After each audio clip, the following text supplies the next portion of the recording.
हरे राम राम राम हरे हरे, हरे कृष्ण कृष्ण कृष्ण हरे हरे, हरे राम राम राम हरे हरे, हरे कृष्ण कृष्ण कृष्ण हरे हरे, हरे राम राम राम हरे हरे, हरे कृष्ण कृष्ण कृष्ण हरे हरे, हरे राम राम राम हरे हरे, हरे कृष्ण कृष्ण कृष्ण हरे हरे। राज प्रभु रामचंद्र महाराज की जय। तुला जय रघुवीर समर्थ, तुला मागतो रामदासा दयाळा, दिनाकारणी देयाता कृपाळा, घडो भक्ती तुझी असे त्वा करावे, समर्था मला पूर्ण वैराग्य द्यावे, नको वासना विषयी होऊ देऊ, परद्रव्य देखोन या तृण भाऊ, असे दृढ वृत्ती मध्ये त्वा बसावे, समर्था मला पूर्ण वैराग्य द्यावे, नको कामहा क्रोध चांडाळ पापी, नको मोह तैसा मद क्रूर रूपी, मना कल्पने पासुनी सोडवावे, समर्था मला पूर्ण वैराग्य द्यावे, सदा सर्वदा शांती विरक्ती राहे, हरी कीर्तनी चित्त माझे वसोहे, अखंडित अध्यात्म करणी पडावे, समर्था मला पूर्ण वैराग्य द्यावे, असे मूढवी काही मारे कळेना, कधी दासदास्यत्व तुझे घडेना, श्रीहस्त ठेवून दुःखा हरावे, समर्था मला पूर्ण वैराग्य द्यावे, सदा संगती सज्जनाची असावी, मती दुर्मती काही कोठे नसावी, मनी लोचनी राम रूपा पाहावे, समर्था मला पूर्ण वैराग्य द्यावे, से आवडी अंतरी दर्शनाची, परिभाग्यहीना मला भेटी कैची, करी प्रार्थना दीनवाणी स्वभावे, समर्था मला पूर्ण वैराग्य द्यावे, खरा दासबोधी असे भाव माझा, मना माझी हा लागला ध्यास तुझा, म्हणे उद्धव सूत हाती धरावे, समर्था मला पूर्ण वैराग्य द्यावे, जय रघुवीर समर्थ श्री राम, जय राम जय जय राम, श्री राम जय राम जय जय राम, श्री राम जय राम जय जय राम।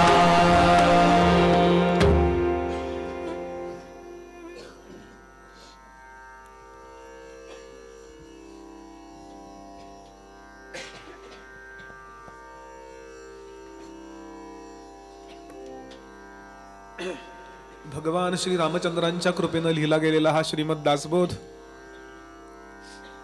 अशी व्याख्या स्वतः समर्थ रामदासांनी दासबोधाची केलेली आहे। दाशरथीची कृपा,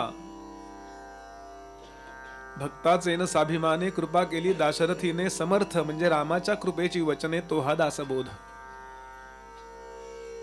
आपण गेले 4 दिवस ऐकत आलो, असा 5-7 दिवसात पूर्ण होणार हा ग्रंथ नाही।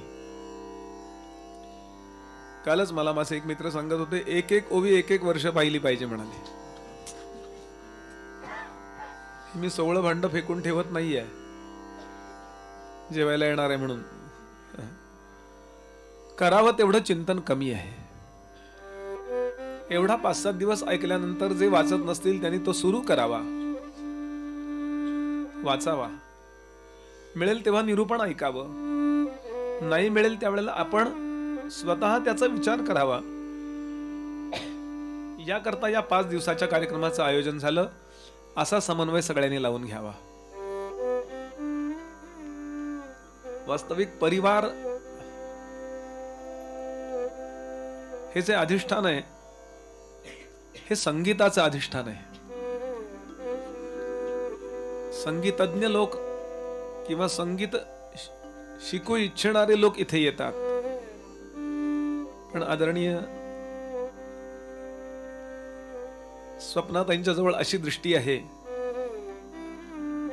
की या संगीताला सुद्धा आपण अध्यात्माचं अधिष्ठान दिलं तर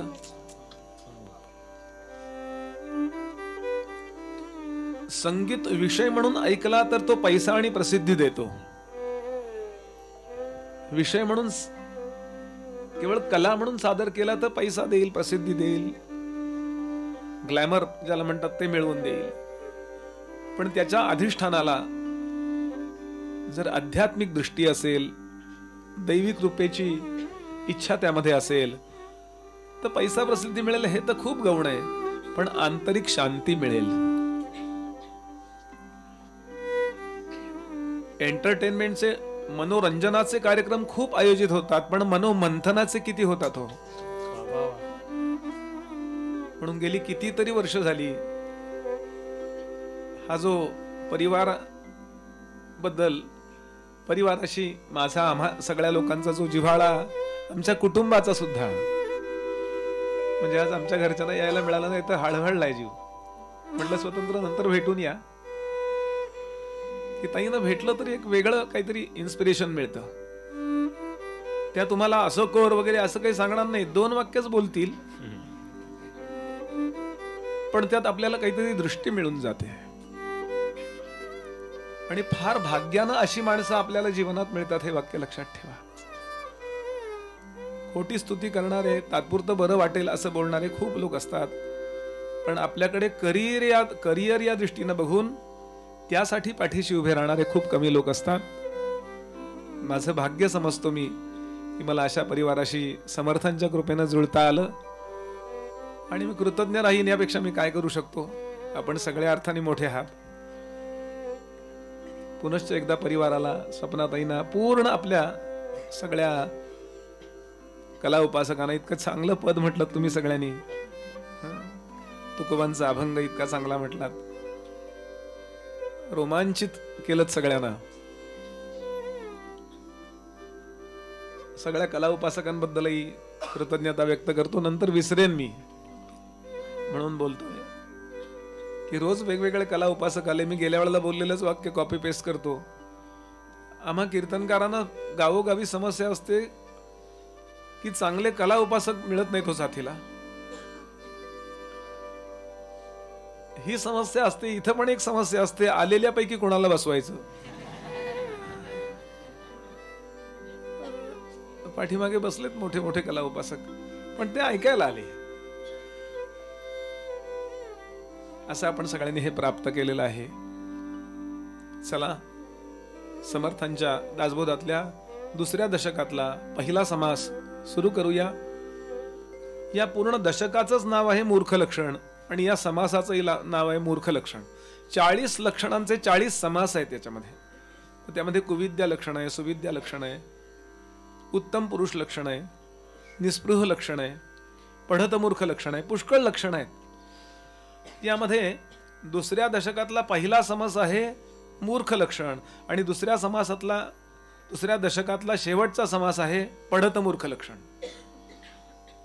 मूर्ख लक्षण म्हणजे ज्यांना कळत नाही, आणि पढत मूर्ख लक्षण म्हणजे ज्यांना कळतं पण तसं वागत नाही. आणि जगामध्ये जास्त संख्या कोणाची आहे? सॉक्रेटिस म्हणत असे, एज्युकेटेड फूल, पढत मूर्ख, शिकलेला मूर्ख. समर्थांचा राग येईल इथे, आम्हाला काय मूर्ख म्हणताय का? समर्थ सांगतात, त्यागार्थ मूर्ख लक्षण बोली जाईल. मी तुम्हाला वाईट वाटावं म्हणून बोलत नाहीये. 3रीच ओवी आहे. आधी पहिली ओवी म्हणूया. श्रीराम समर्थ श्रीराम. ओम नमोजी गजानना एकदंता त्रिनयना. कृपा दृष्टी भक्त जना अवलोकावे. गणराया, आमच्यावर कृपा ठेवा, आम्हाला योग्य ती प्रेरणा द्या. तू जनमू वेदमाते, श्री शारदे ब्रह्मसुते. अंतरी वसे कृपावंते स्फूर्ती रूपे. जगदंबेला नमस्कार. आता सद्गुरु वंदून सद्गुरु चरण, करून रघुनाथ स्मरण. त्यागार्थ मूर्ख लक्षण बोली जेल. तुम्ही असे वाईट दिसताय, असंच आहे. अशा टीका करण्याकरता मी बोलत नाहीये. असं जे तुमच्या चेहऱ्यावर काही काळं लागलंय ना, ते आरशात बघा आणि स्वच्छ करा, हे सांगण्याकरता मी सांगतोय. बरं, संत आपण जशी निंदा करतो एखाद्याची, तशी निंदा नाही करत. एखाद्याचा आपण टिंगल करू की नाही, असा आहे तो, अशी आहे ती, यात समर्थांना संतांना आनंद नाहीये. ज्ञानोबांनी अज्ञानाची लक्षणं जी लिहिली आहेत ज्ञानेश्वरीमध्ये, ते काय आपल्यावर राग काढायचा म्हणून लिहिली आहेत का? नाही. त्यांना अपेक्षा आहे या अज्ञानाचा आम्ही त्याग करावा. अज्ञान त्याग केल्याशिवाय दुःख त्याग नाही हो. अज्ञानामुळे दोन गोष्टी होतात. दुःख नावाची गोष्ट जन्माला आली असं वाटतं, आणि सुख असून सुद्धा ते दिसत नाही. दुःखाचे प्रकार दोन आहेत, भय आणि शोक. माझं काहीतरी जाईल या कल्पनेने जे होतं त्याला भय दुःख म्हणतात, आणि माझं काहीतरी गेलं या कल्पनेने जे दुःख होतं त्याला शोक दुःख म्हणतात. आणि याला कारण काय? फक्त अज्ञान. ते अज्ञान टाका हो तुम्ही, याकरता माऊली अज्ञान लक्षणं सांगतात. तसं मूर्ख लक्षणं सांगताना समर्थांना माहितीये, तुम्ही भविष्यामध्ये सुखी व्हायची इच्छा असेल तुम्हाला, तर मूर्ख याचा अर्थ आपण ज्याला काही कळत नाही त्याला मूर्ख म्हणतो बघा. म्हणजे वेड्याच्या इस्पितळात दाखल करायला हरकत नाही असा. हे मूर्ख लक्षणाचं, मूर्ख हा शब्द लक्षात घ्यायला, मोह पावलेला त्याला मूर्ख म्हणतात. जे जसं आहे ते तसं कळत नाही त्याला मूर्ख, म्हणजे मोहित झालेला, त्याला शास्त्रीय भाषेत मूर्ख असं म्हणतात. आता त्यामध्ये दोन प्रकार आहेत, एक मूर्ख, एक पढत मूर्ख. पढ़ना यानी की सीखना, पढ़त यानी की शिकलेला. पढ़त मूर्ख, उभय लक्षणी कौतुक, दोघांचं वेगळं कौतुक करायला पाहिजे. बरं, श्रोती सादर विवेक केला पाहिजे. श्रीराम. पढ़त मूर्खाचे लक्षण पुढील समासी निरूपण, ते 10व्या समासात सांगितलंय. सावध होऊन विचक्षण परिसोत पुढे. आता प्रस्तुत विचार लक्षणे सांगता अपार, बरी काही एक तत्पर होऊ नाही का. एकाग्रतेने ऐका. जे प्रापंचिक जन जयास नाही आत्मज्ञान, जे केवळ अज्ञान त्यांची लक्षणे. प्रपंच याचा अर्थ नवरा बायको मुलं बाळ घरात भांडत बसलीत, मोबाईलवर बघतात, त्यांना नाही म्हणायचं प्रपंच. पंचमहाभूतांचा देह धारण केला की प्रत्येक जण प्रापंचिक आहे. तो लग्न करो नाही तर नाही करो. प्रपंच, प्र म्हणजे विशेष आणि पंच म्हणजे 5 गोष्टी. कुठल्या? आकाश, वायू, अग्नी, आप आणि पृथ्वी यांची गोळाबेरीज होऊन आपल्याला काहीतरी शरीर मिळालं. शब्द स्पर्श रूप रस गंध या पंचविषयांचा मोह वाटायला लागला. प्राण अपान व्यान उदान समान हे 5 प्राण वापरायला आपल्याला जमायला लागले, म्हणजे स्वार्था करता काय, याप्रमाणे आपण 5 गोष्टीचा उपभोग घ्यायला लागलो आणि त्यालाच खरं मानायला लागलो की त्याला म्हणायचं केवळ प्रापंचिक. जे केवळ प्रापंचिक जन,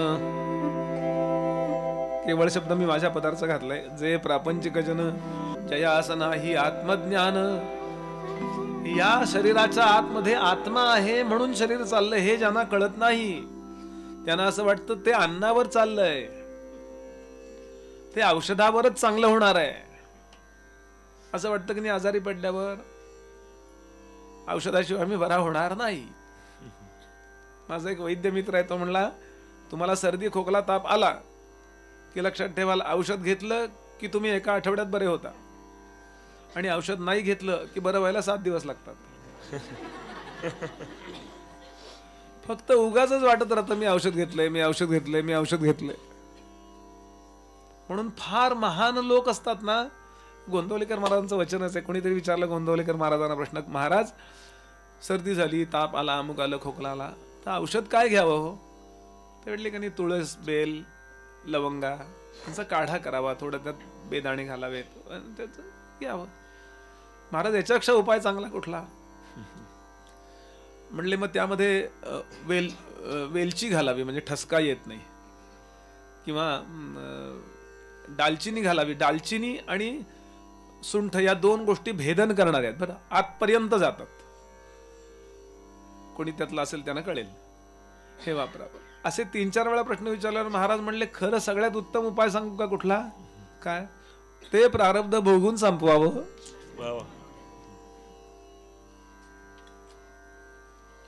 म्हणून खरे सत्पुरुष या शरीराला फार महत्व देत नाहीत.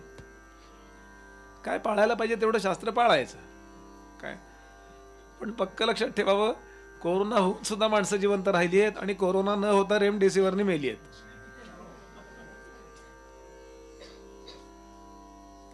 हे वैद्य औषध देतात म्हणजे काय?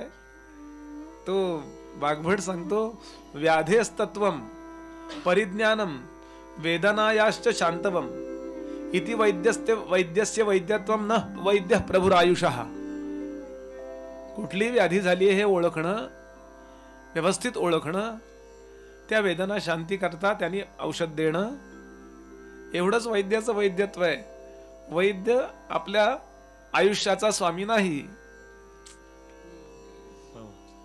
पण असं वाटतं ना, आता मी ज्या अर्थी इतके डोस घेतलेत कोरोनाचे, बूस्टर डोस, त्या अर्थी आता मी कधी अमरपट्टा. मूर्ख लक्षण आहे.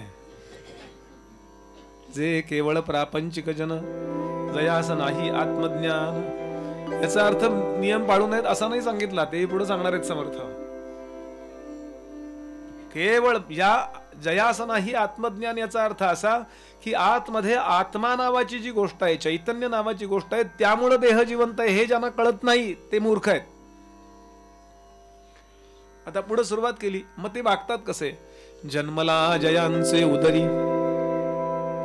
तयासीच जो विरोध करी, सखी मानुली अंतरी तो एक मूर्ख. श्रीराम. पुढच्या ओळीच्या आधीच श्रीराम आहे. ज्या आई वडिलांच्या पोटी आपण जन्माला आलो त्या आई वडिलांना न मानता एखादी मुलगी कुठल्या तरी मुलाला मानायला लागते, किंवा कुठला तरी मुलगा कुठल्याही मुलीला मानायला लागतो, आणि आई वडिलांपेक्षा ते लोक प्रिय होतात. समर्थ म्हणाले, तो जीव मूर्ख आहे. आणि मूर्खपणा कळतो तोपर्यंत त्याचे 35 तुकडे झालेले असतात. कळलं का? काय म्हणाली ती मुलगी माहितीये ना? तिचं नाव श्रद्धा, पालघरचीच होती. की आपल्या वडिलांना म्हणाली, वडील म्हणाले, बाळा असं नको करूस, आपण जाऊया, व्यवस्थित मागणी घालूया त्याच्याकडे आणि व्यवस्थित लग्न. तुम्ही मला काही बोलू नका, माझं मी ठरवते. वडील तळमळीनं सांगत होते, नको असं करू ग. निघताना ती म्हणाली, मी तुम्हाला मेले. मोठा लेख आला होता तेव्हा, झाली 2 वर्ष याला, मोठा लेख आला होता. आणि हे सगळं ती म्हटल्याप्रमाणे झालं की नाही. काय live in relationship, Prem beam सगळं संपलं. हो, प्रेम आपल्या प्रेमास्पदाचे इतके तुकडे करील, फ्रीज मध्ये ठेवी. झाल्यानंतर या गोष्टीचा पश्चाताप करून काय उपयोग आहे? आई वडील जेवढं आपल्यावर प्रेम करतील एवढं कोणीही करत नाही, लक्षात ठेवा. भले चिडचिड करतील ते, भले एखादी कानफाटात देतील. हल्ली तर ते प्रोडक्शन बंद झालंय. आपल्याला लहानपणी मिळायचं बघा, असू देत खा, आणि माझे वडील म्हणत तडाखा पाहिजे का, ते या खोलीत असले की मी त्या खोलीत असायचो, काही कारण नसताना फटका द्यायचे ते. पण तरीही त्यांना असं वाटतं की याचं कल्याण व्हावं. बरं का? कशा करता बोलतोय मी हे? जन्मला जयांचे उदरी तयासी जो विरोध करी, सखी मानुली अंतुरी, किंवा सखा मानिला अंतरी, काही म्हणा. असं काही पुरुष सगळे मूर्ख असतात आणि स्त्रिया नसतात असं विधान करायचं काही कारण नाहीये. तो प्रत्येक जण मूर्ख आहे. पुढे सांगतात, सांडून सर्व ही गोत. आपली समाजामध्ये एक पत असते, योग्यता असते, पण त्या योग्यतेला न मानता, त्या योग्यतेची नोंद न घेता स्त्री आधीन जीवित, सांगे अंतरीची मात तो एक मूर्ख. असे अनेक लोक आपल्याला दिसतील की त्यांना बाकी स्वतःची काही योग्यता बिग्यता पडलेली नाहीये, कुणाच्याही अधीन होतात. हनी ट्रॅप, पाकिस्तानमधली मुलगी आणि आपले मोठे मोठे कर्नल्स ऑफिसर्स अधीन झाले. सांगे अंतरीची मात, सगळं देशाचं हे ओपन केलं आणि पकडले गेले. ते एवढे आहेत, न पकडलेले किती असतील, पण समर्थ सांगतात ते मूर्ख आहेत. ते स्वतःच्या देशाची वाताहत करतायत. ते मोठं असो नाही तर छोटं असो, मी कुणाच्या अधीन असावं नेहमीच लक्षात ठेवाल. प्रत्येकाने काळजावर करून ठेवा, मी फक्त ज्ञानोबा तुकोबांच्याच अधीन असावं, मी शास्त्राच्या अधीन असावं, बाकी कुणाच्या अधीन नाही. स्वाभिमान अखंड जागा ठेवावा, अखंड. प्रेम सगळ्यांवर करा, जीव ओता सगळ्यांकरता, पण स्वार्था करता नाही त्यांच्या अधीन व्हायचं. स्वार्थ नको. पुढे सांगतात परस्त्री श्री प्रेमाधरी, जी परकी स्त्री आहे तिला आपलं मानतो. श्वशुरगृही वास करी, सासूरवाडीला राहतो. अवघड ना आता, म्हणजे थोडा वेळ राहायला हरकत नाही बरं. पुढे सांगतात कुळे वीण कन्यावरी, तो एक मूर्ख. कठीण आहे ना बोलणं हे सध्याच्या काळात. का ही कठीण नाहीये, सायंटिफिक त्याला रिझन द्या की संपला विषय.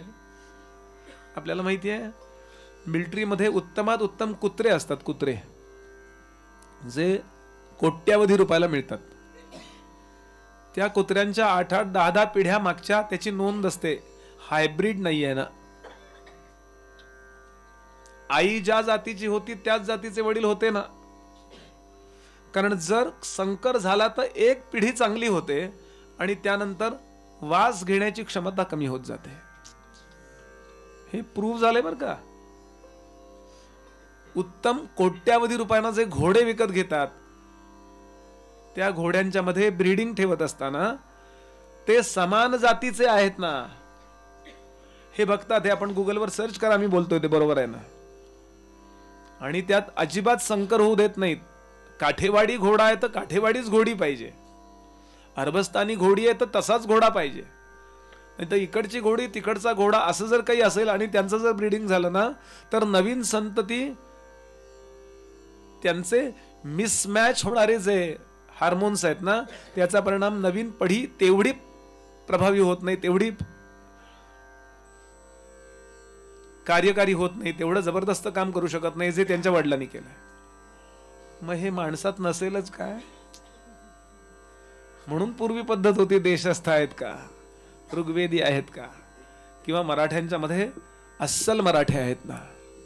कोणी इंटरकास्ट मॅरेज केलं असेल तर तुम्ही हे नकारात्मक घेऊ नका. इथून पुढे काय करायचं ठरवा, कारण शास्त्र हे आईसारखं आहे. कुठल्याही वळणावर आपण असाल तरी आपल्याला उचलून घ्यायचं सामर्थ्य त्याचं आहे. पण माहीतच नाही मला असं असतं का म्हणे ना, म्हणून व्यवस्थित पत्रिका पाहावी. हे म्हणताना समर्थांना स्वतःला लग्न करायचं होतं का? जेव्हा हे ज्ञानोबा आपल्याशी बोलतात त्याचा अर्थ काय लक्षात घ्या ना.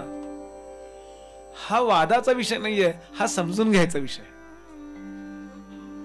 आज कळायला लागलंय की कुणी कोणाशी लग्न केल्याचा परिणाम पुढे नपुसक प्रजा निर्माण होत आहे.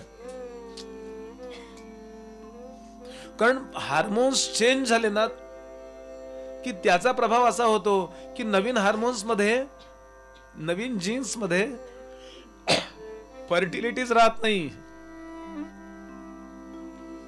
तुम्हाला तात्पुरतं 2-4 वर्षाचं काय प्रेम वाटतं याचा शास्त्र विचार करत नाही. इथून पुढे 10 पिढ्यांनंतर सुद्धा तुम्ही उरलं पाहिजे ही इच्छा करतं ते. प्रेम बिम सगळं झूट असतं. प्रेम करणारे लोक नंतर भांडतील का, आय हेट यू, आता काही गरज नाही तुझी. देहाच्या आकर्षणाला प्रेम म्हणू नका हो. अगदी तात्पुरतं 2-4 वर्षापुरतं असतं ते. मी जास्तच बोलतोय जरा.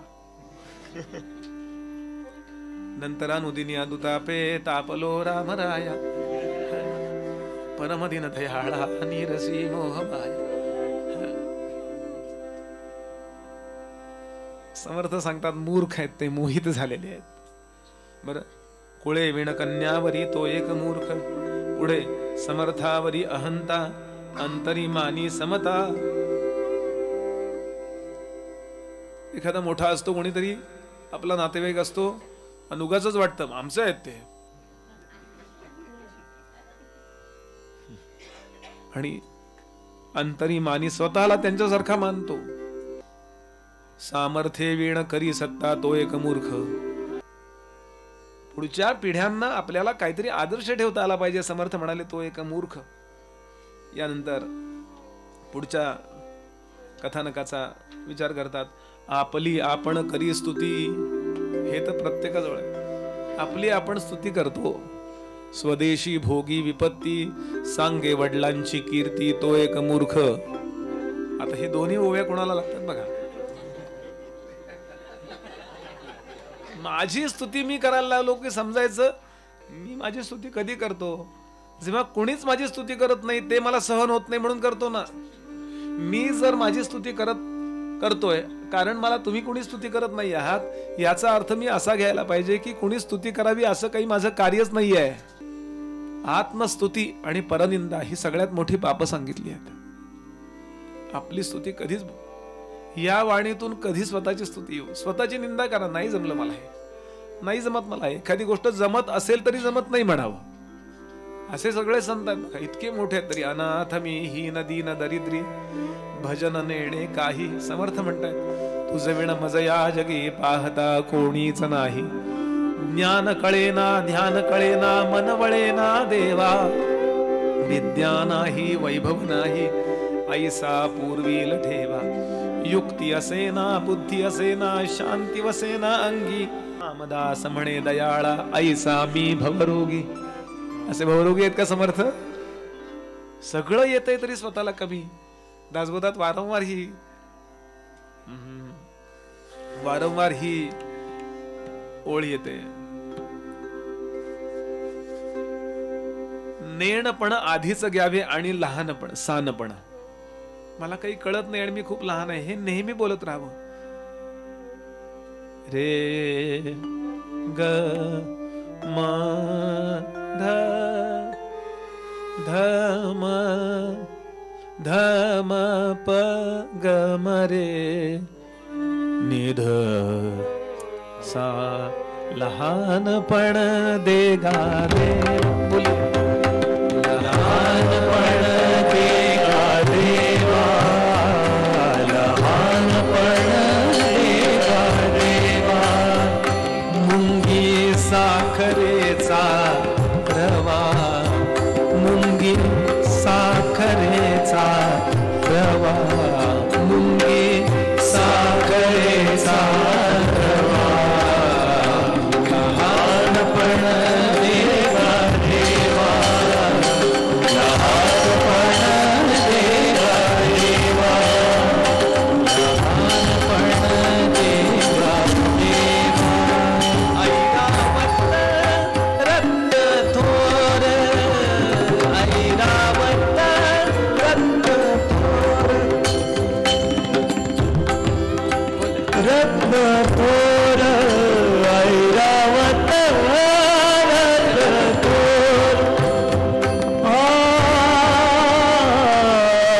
ये बात है.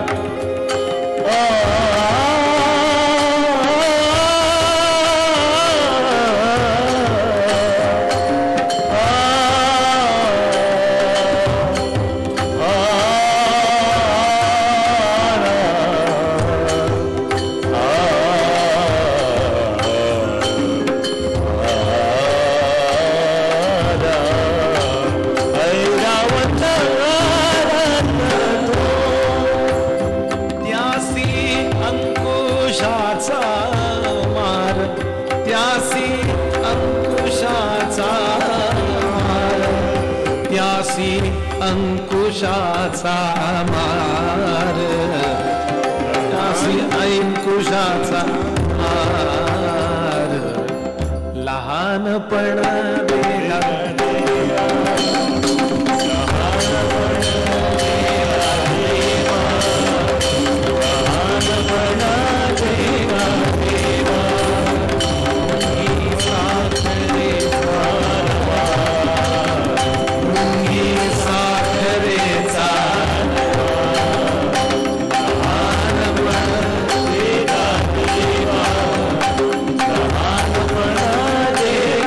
देवा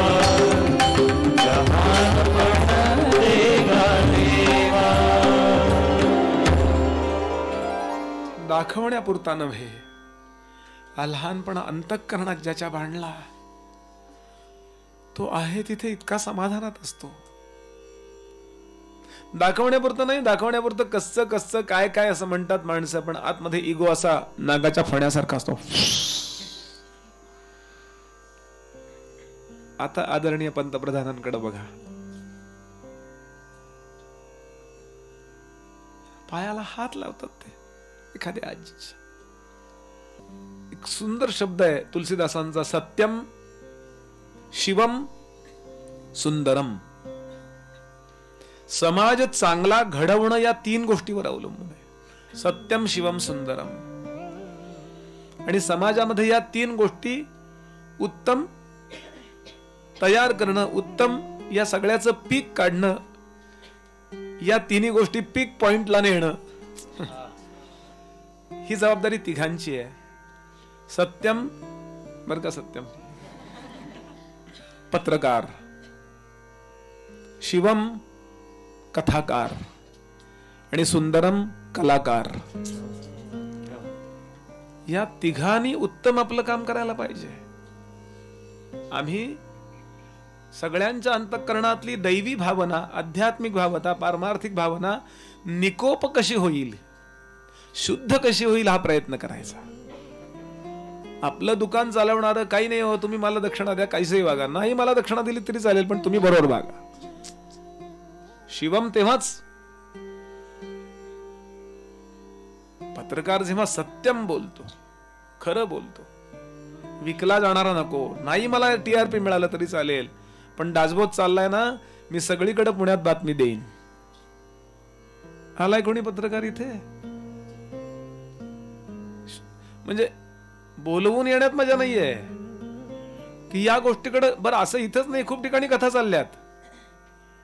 या कथांना आपण नाही TRP मिळाला तरी या ना, घरोघरी हे दिसलं पाहिजे हो चॅनेलवर, काहीतरी तर फरक पडेल की नाही. आणि कलाकार सुंदरम, आपल्या कलेवर इतकं प्रेम, लोकांकडे लक्ष नाही असा अर्थ नाही, लोकांचा अनादर आहे असं नाही, पण लोकांचा आदर करताना आपल्या कलेचा अपमान होत नाही ना. किती महत्वाची आहे आपली कला, करिअर आहे आपलं. ते व्हायोलिन हे यांचं करिअर आहे, सिंथ हे यांचं करिअर आहे, झांज हे आमचं करिअर आहे. आपल्या करिअरवर किती प्रेम असावं. पण माणूस वाहवत जातो आणि मूर्ख होतो, मोहित होतो. समर्थ म्हणाले असं होतं, मग सांगे वडिलांची कीर्ती, माझे वडील असे होते, माझे वडील असे होते, माझे वडील असे होते, माझे वडील असे होते, माझे वडील असे होते, म्हणून मला मत द्या. हे काय, तुझे वडील असे होते हे तू सिद्ध कर ना. काय होतं माहिती का, एका घरी मी जेवायला गेलो होतो, खूप वर्ष झाली, मी तेव्हा नवीन कीर्तन करत होतो. ज्यांच्या बरोबर जेवायला गेलो होतो फार फटकळ बुवा होते मुंबईला. त्यांच्याकडे गेल्यापासून तो जो यजमान आहे तो आमचा मुलगा अमकामक्या खानासारखा दिसतो, नाव फक्त घेत नाही, असं सारखा म्हणे हो. आता तो कॉलेजला गेलाय पण त्यांनी असे हिप्पी वाढवली, त्या अमक्या खानासारखा दिसतो, अमक्या खानासारखा दिसतो. 2-4 वेळा त्या आमच्या कीर्तनकारांनी ते वाक्य ऐकून घेतलं, तो म्हणला अहो काका तुमचा मुलगा तुमच्यासारखा दिसला पाहिजे, खानासारखा दिसून कसं चालेल. खरं आहे की नाही. वडिलांचे गुण माझ्यात नस, माझ्यावरून वडिलांची योग्यता कळली पाहिजे, असं काम करून दाखवावं. पण मूर्ख माणसं हे करत नाहीत. सांगे वडिलांची कीर्ती, तो एक मूर्ख. वडिलांची कीर्ती अजिबात सांगू नये असा अर्थ नाही, त्यापेक्षा चांगलं करून दाखवावं आणि मग म्हणावं माझ्या वडिलांनी मला हे संस्कार दिले. बरं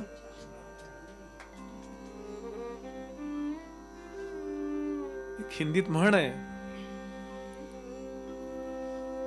बाप को मार डालो और माँ को कुछ मत दो.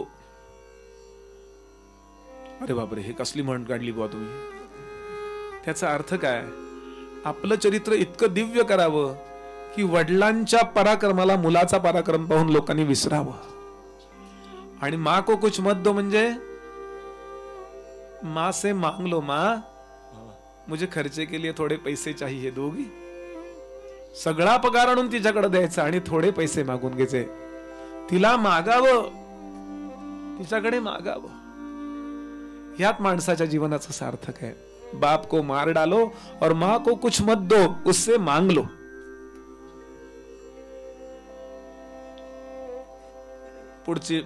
पुढचं लक्षण अकारण हास्य करी, विवेक सांगता न धरी, जो बहुतांचा वैरी तो एक मूर्ख. श्रीराम. अकारण हास्य करी. काही लोकांना उगाच करायची सवय असते. विनोद झालेला नाही तरी करत ते हास्य क्लबात जातात बघा लोक. मी एकदा गेलो होतो त्या एका बागेत. म्हणले आमच्याकडे हास्य क्लब चालतो. ते म्हणले हसतायत का रडतायत? हा सकारण असेल तर हास्य करायला पाहिजे. बरं काही लोकांचं उलट असतं. जेव्हा विनोद होतो ना तेव्हा अगदी गंभीर होतात ते. त्याचं कारण पण सांगितलं. बुधवारी सांगितलेला विनोद त्यांना शुक्रवारी कळतो. मग ते सोमवारपर्यंत म्हणले शनिवार रविवार सुट्टी असते. सोमवारपर्यंत त्यांचं ठरत नाही हसायचं का नाही. वेळ आल्यानंतर हसताही आलं पाहिजे आणि वेळ आल्यानंतर मला गंभीरही होता आलं पाहिजे. पण काही कारण नसताना उगाच खिदळतात ना लोक. समर्थांनी त्याला मूर्ख म्हटलंय. माणसं आहोत ना आपण. आदब से ही इंसान इंसान है, आदब न सीखे तो इंसान नहीं वो हैवान है. कसं आपलं खिदळल्यासारखं असायचं. पिशाच असतात ना ती एकदम करून हसतात बघा. समर्थांनी सांगितलं मूर्ख. अकारण हास्य करी, विवेक सांगता न धरी. आपण दोन गोष्टी सांगतो जरा हळू. कोणी अभ्यास करतोय मुलगा. तुम्ही कोण सांगणार? तुमच्या बापाचा रस्ता आहे. आता मूर्खपणाचं कितवं लक्षण झालंय. विवेक सांगता न धरी, जो बहुतांचा वैरी. एक साधं समजावं. या जगात मला मित्र किती आहेत आणि शत्रू किती आहेत. स्वार्थाकरता केलेले मित्र नाहीच आहेत. ओळख नाही असे लोक सुद्धा जर मला मानत असतील तर पक्का समजावं ते माझे मित्र आहेत. पुढे सांगतात आपुली धरून या दुरी. आपल्या माणसांना दूर करायचं. पराव्यासी करी मित्री. इतके वर्ष 25 वर्ष ज्यांच्या बरोबर राहिलो, आपुली धरून या दुरी. 25 वर्ष ज्यांच्या बरोबर आपण युती केली. पराव्यासी करी मित्री मैत्री. परन येऊन बोले रात्री, तो एक मूर्ख. श्रीराम. काय समर्थ आहे तो. शेवटी नैसर्गिक मैत्रीच महत्वाची आहे. हो आपले ते आपले आहेत ना. Blood is thicker than water. खूप महत्वाचं आहे हे. केव्हा तरी एक विवेक ठेवा. असं असताना सुद्धा विभीषणाने रावणाला सोडले. विवेक ठेवा. अगदी काय सगळे रावण नसतात. म्हणून आपल्या माणसांना किती दुःख व्हावं. शेवटी आपले ते आपले आहेत आणि परके ते परके आहेत. हेच करायला गेला जयचंद राठोड.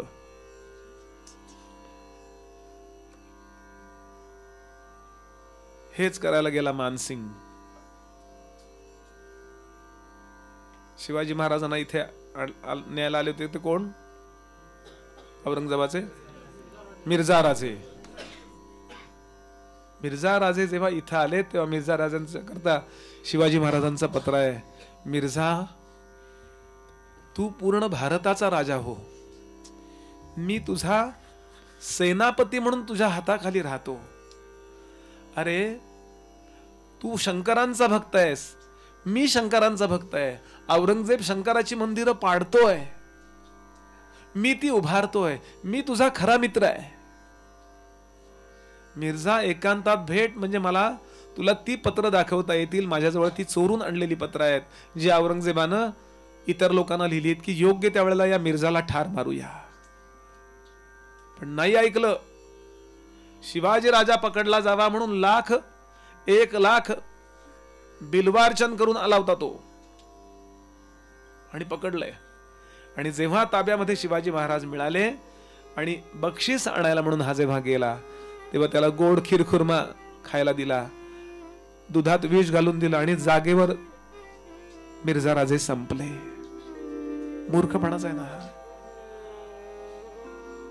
आपुली धरून या दुरी, पराव्यासी करी मित्री. केव्हा तरी, म्हणून मला वाटतं खूप वेळा की केव्हा तरी विधानसभेने दासबोध ऐकावा. यांनी जर शांतपणे ऐकलं, मला तर वाटतं दासबोध ऐकला ना तर एकच पक्ष राहील, नीट ऐकला तर. समर्थ सांगतात, परन्यून बोले रात्री तो एक मूर्ख, बहुत जागते जन तयामध्ये करी शयन, परस्थळी बहुभोजन तो एक मूर्ख श्रीराम. सगळे लोक काहीतरी अभ्यास करत असतात, मध्ये करून झोपतात बघा, आणि घोरतात पुन्हा. षड्ज पंचम मध्यम स्वरात घोरतात. जाऊ जरा बाजूला बसावं, लांब जावं आणि व्यवस्थित झोपावं की नाही. तिथेच पाय पसरून बहुत जागते जन तयामध्ये करीशन शयन, परस्थळी बहुभोजन. दुसऱ्याकडे गेलोय, जरा बेतानं जेवावं ना. एका गावाला गेलो मी, मध्यंतरात कोणीतरी चहा आणला, बिस्किटाचे पुडे आणले. एक माझा मित्र होता, गंमतशीर आहे जरा तो बिस्किट खायला लागला. म्हणलं, अरे सगळी संपवायला नाही आणलेली, एक 2-4 खा. सगळं आणलं ते सगळी संपवत बसलाय प्रामाणिकपणानं. त्यापेक्षा तबला वाजव नीट म्हणलं. समर्थांनी आपले एक लायकी जाते हो. छोट्या छोट्या गोष्टीत आपल्याला टिप्स देत आहेत समर्थ. परस्थळी बहुभोजन तो एक मूर्ख. वाढलंय हाणा, म्हणाले प्राण पुन्हा मिळतील, अन्न पुन्हा मिळणार नाही, हाणा. परान्नम पुष्टिवर्धनम, दुसऱ्याचं अन्न आहे ते पुष्टिवर्धन असतं म्हणाले. असो गंमत सोडू. मान अथवा अपमान स्वये करी परिच्छिन्न, सप्त व्यसनी जयाचे मन तो एक मूर्ख. मान आणि अपमान अवास्तव मनाला लावून घेतो आणि सिरियसली आतमध्ये त्यातनं नकारात्मकता काढतो. आता पुन्हा जाणारच नाही त्यांच्यावर. पहिल्यांदा क्लासला गेलो आणि मला म्हणाले तुला येईल का. तू हे तयार झाल्यानंतर बोल. माझे गुरुजी सांगायचे, ज्याला वाईट वाटतं त्याचा कधी विकास होत नाही. वाईट वाटताच कामा नाही. वाईट वाटणं बंद करा. मला सासूबाई ओरडल्या, मस्त. अहो, आपल्याला ओरडणारं कोणीतरी आहे हे भाग्याचं लक्षण आहे. हक्कानं रागावणारी माणसं नाहीत हो, हक्कानं कान धरणारी माणसं नाहीयेत. प्रेमानं कोणीतरी रागावणार पण पाहिजे ना हो. आपल्यावर प्रेम करतोय ना, असं वागू नका तुम्ही, असं ऐका. पण मान अपमान याच्यामध्ये अवास्तव अडकतो आणि त्यातनं आपल्याला पाहिजे तसे अर्थ काढतो. समर्थ म्हणाले तो मूर्ख आहे. सप्त व्यसनी जयाचे मन, 7 प्रकारची व्यसन आहेत. द्यूत, वेश्यागमन, चोरी, चहाडी, परदारारमण, लघुपक्षी क्रीडा म्हणजे हंटिंग, आणि किन्नरी गायन, लावणीला जाणं. थोडक्यात म्हणजे कला म्हणून गेला तुम्ही नाही प्रॉब्लेम बरं का. नंतर काही तुमचा कार्यक्रम ठरणार असेल तर.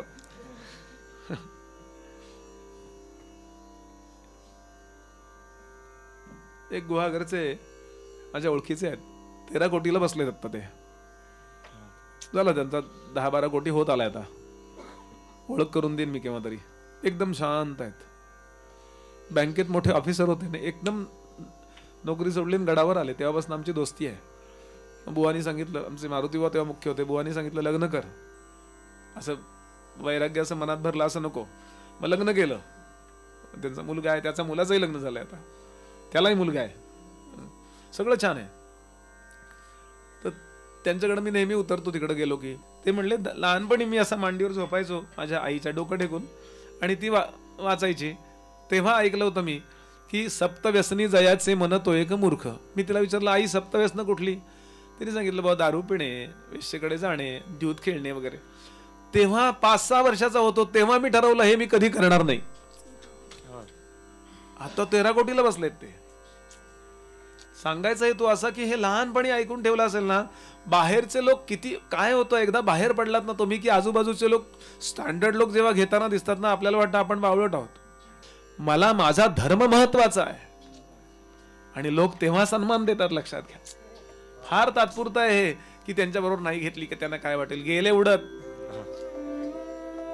नोकरी बिक्री हे डोक्यातनं काढून टाका. दंत न थे तब दूध दियो, दात नव्हते तेव्हा दूध दिलंय. दंत दे तब अन्न न दे, जेव्हा दात देतो तेव्हा अन्न देणार नाही तो आपल्याला. काही दिवस आपली थट्टा होईल, काही दिवस आपली मस्करी होईल, पण काही वर्षांतर आपण त्यांना आदर, आपल्याला घाबरतील ते, ए बाबा तो आला तिला पो.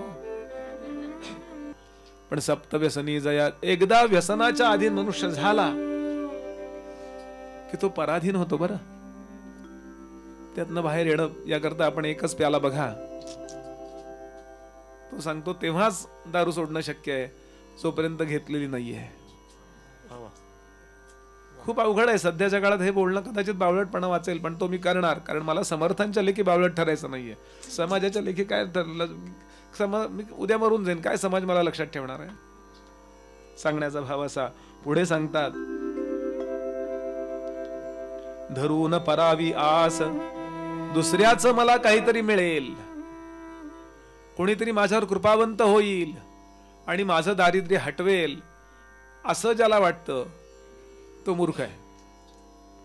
कुणी कुणाला काहीही मदत करत नसतो. एका सर्टन लेवल पर्यंत लोक मदत करतील, तुम्हाला तुमची इफिशियन्सी सिद्धच करावी लागते. धरोनी परावी आस, प्रयत्न सांडी सावकाश, निसुगाईचा संतोष म्हणजे आळशीपणाचा संतोष. अहो देतील मला ते आहे काय. प्रयत्नशील असलं पाहिजे, असं कुणावर अवलंबून नाही. समर्थांनी पुढे लिहिलंय की असू दे अन्न सेवू नये वडिलांचेही. शिक्षण पूर्ण झाल्यानंतर वडिलांचं सुद्धा फुकट खाऊ नये. बापरे, काय प्रॅक्टिकल असतील हो समर्थ. पुढे सांगतात, निसुगाई म्हणजे आळशीपणा. आराम करूया आपण, आत्ताच काय नडलंय का, उद्या बघू. पुढे सांगतात, घरी विवेक उमजे, घरामध्ये असताना अगदी व्यवस्थित सगळं, बायकोला व्यवस्थित सांगेल, नवऱ्याला व्यवस्थित सांगेल ती, किंवा मुलाबाळांना. घरी विवेक उमजे आणि सभेमध्ये लाजे. ऑफिसला गेला की जमत नाही काही. पुढे सांगतात, शब्द बोलता निर्बुजे तो एक मूर्ख. बोलायला लागल्यानंतर, आपला मुद्दा सांगायला लागल्यानंतर त्याला तो मुद्दा नीट इंटरप्रिट करता येत नाही. मला 2 वाक्य बोलून माझ्या मनातलं सगळं व्यवस्थित सांगता आलं पाहिजे की नाही. ते असं पाहिजे होतं मला, पण ते तसंही चाललं असतं. पण असं झालं तरी चाल. अरे म्हणजे तुम्हाला म्हणायचंय काय. शब्द बोलता निर्बुजे. पुढे सांगतात, आपणाहुनी जो श्रेष्ठ, आपल्यापेक्षा जो श्रेष्ठ आहे बर का, सारखा त्याची घसीट करतो. तयासी अत्यंत निकट, त्याच्या शेजारी फोटो काढून सेल्फी. ह्यांच्या बरोबर मी आहे म्हणून तरी मला शहाणा समजा. पुढे सांगतात, शिकविण्याचा माने वीट. काही लोकांना शिकवलेलं चालत नाही बघा, नाही का. तुम्ही कोण आम्हाला शिकवणार. म्हणजे येत नाही आपल्याला नीट, आणि तरी सुद्धा सांगितलेलं चालत नाही. समर्थ सांगतात तो मूर्ख आहे. पुढे सांगतात, नायके त्यासी शिकवी. जो ऐकत नाही त्याला शिकवत राहतो तोही मूर्ख आहे बर का. काही लोक सारखी आवाजण्या करत असतात, तरी आपला जीव तुटतो म्हणून आपण सांगतो. समर्थ म्हणले संपवा तो विषय, संपवा, त्याला बाकी सगळ्या गप्पा मारा, पण त्याला अजिबात काही सांगू नका. नायके त्याशी शिकवी, वडिलांशी जाणीव दावी, जो आरजांस गोवी तो एक मूर्ख.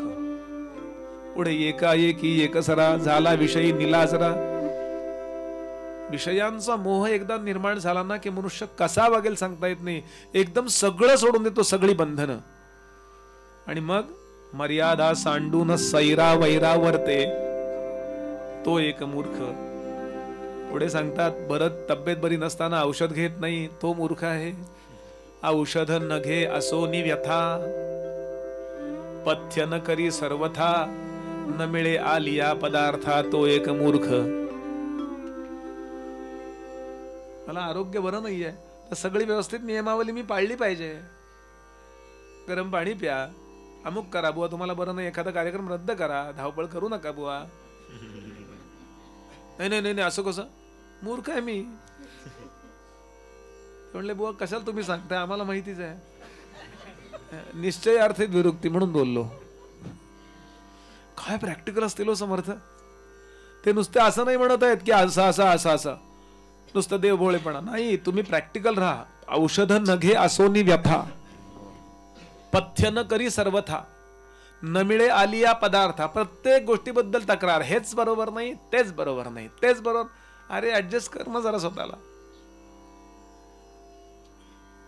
तो एक मूर्ख पुढे सांगतात, संगे विण विदेश करी, नको अनोळखी लोकांशी संगती धरतो. स्वतःला त्याला समोरचा कसा आहे हे ताडण्याची, हे ओळखण्याची क्षमता नाही आहे. अनोळखी लोकांच्या अति अधीन होतो. संगे विण विदेश करी, ओळखी विण संग धरी, उडी घाली महापुरी. मोठाच्या मोठा पोर आहे आणि ब्लाइंडली उडी मारतो. हा, समर्थ सांगतात तो मूर्ख आहे. एक महापूर आला होता. ज्ञानोबानी ही कथा जरा वेगळी लिहिली आहे. एक महापूर आला होता आणि वरून एक घोंगडं, खूप मोठा पूर होता. इकडून तिकडं अजिबात दिसत नाहीये, पण एक घोंगडं वाहत येताना दिसलं. एक म्हणला त्याला तेवढं ते घोंगडं मिळेल मला. अरे तुझ्याकडे घोंगडी आहेत 10 आहेत म्हटलं, पण 11वं मिळेल. अरे नको उडी मारू एवढ्या, किंवा पुढे येते का बघून असं यांनी, नाही नाही नाही म्हटलं, मला ताब्यात मिळालं पाहिजे. आणि म्हणून त्या घोंगड्याजवळ त्यांनी, लांब अंधार होता, वरती ढग खूप आले होते, पाऊस पडत होता, उडी मारली आणि घोंगड्याजवळ पोहत पोहत गेला. ते अस्वल होतं. त्या अस्वलात त्याला धरला आता. असं होतं म्हणाले आपलं. आपण काहीतरी घ्यायला जातो ना, आपल्या अशी परिस्थिती होते. ओळखी विण संगधरी, उडी घाली महा. बरीचशी मोठी मोठी माणसं नको त्याच्या संघाला लागली म्हणून वाताहत होते बघा त्यांची. किंवा आमची सुद्धा तरुण मुलं, अशिक्षित काही तरुण मुलं परदेशात जायला मिळेल, परदेशात जायला मिळेल या मोहानी फसवली जातात आणि परदेशात गेल्यानंतर त्यांचे पासपोर्ट्स काढून घेतले जातात आणि अक्षरशः गुलामाचं जीवन त्यांना जगायला लागते. आज आपल्याला काही बातम्या कळतात, काही बातम्या न कळता. समर्थ सांगतात याचं कारण काय, तुम्ही नको त्याची संगती धरली. 2 पैसे कमी मिळाले असते तुम्हाला घरी भारतामध्ये, पण तरी तुम्ही स्वाभिमानानं राहू शकला असतात. उगाच परदेशात मी आहे एवढं दाखवाय करता काय करायला गेलात हे, आणि नंतर दुःखाला कारणीभूत होणार आहे हे सगळं. पुढे सांगतात, आपण असं जेथे मान तेथे अखंड करी गमन, रक्षू नेणे मानाभिमान तो एक मूर्ख. श्रीराम. जिथे आपल्याला सन्मान आहे ना, तिथे आपल्याला सारखं जायची सवय लागते बघा. समर्थ सांगतात असं करू नये. एक मर्यादा राखावी, थोडस दूर राहावं, म्हणजे तो सन्मान टिकून राहतो. सन्मान मिळतोय म्हणून अतिपरिचयाद अवज्ञा, संतत गमना धनादरो भवती भवती. मलये भिल्ल पुरंद्री चंदन तरुकाष्ठमिंधनं कुरुते. उदाहरण दिले त्या कवीनी. मलय पर्वतावरच्या त्या भिल्लिणी आपल्या मुलांना गरम पाणी करायला चंदनाची खोडं लावतात त्या चुलीत. एवढं एक खोड तुळशी बागेत 500 रुपयाला मिळतं छोटस. पण अतिपरिचय खोटा. म्हणून समर्थ किती बारकावे सांगतात. सारखे सारखे लोक एकमेकांच्या घरी सारखे पडीक असतात बघा. ते आमचे मिलिंद तोंडकर गमतीने सांगतात ना, त्यांचे बाबा म्हणायचे, ते पंडित म्हणाले चुकून प वर अनुस्वार चुकून पडलाय.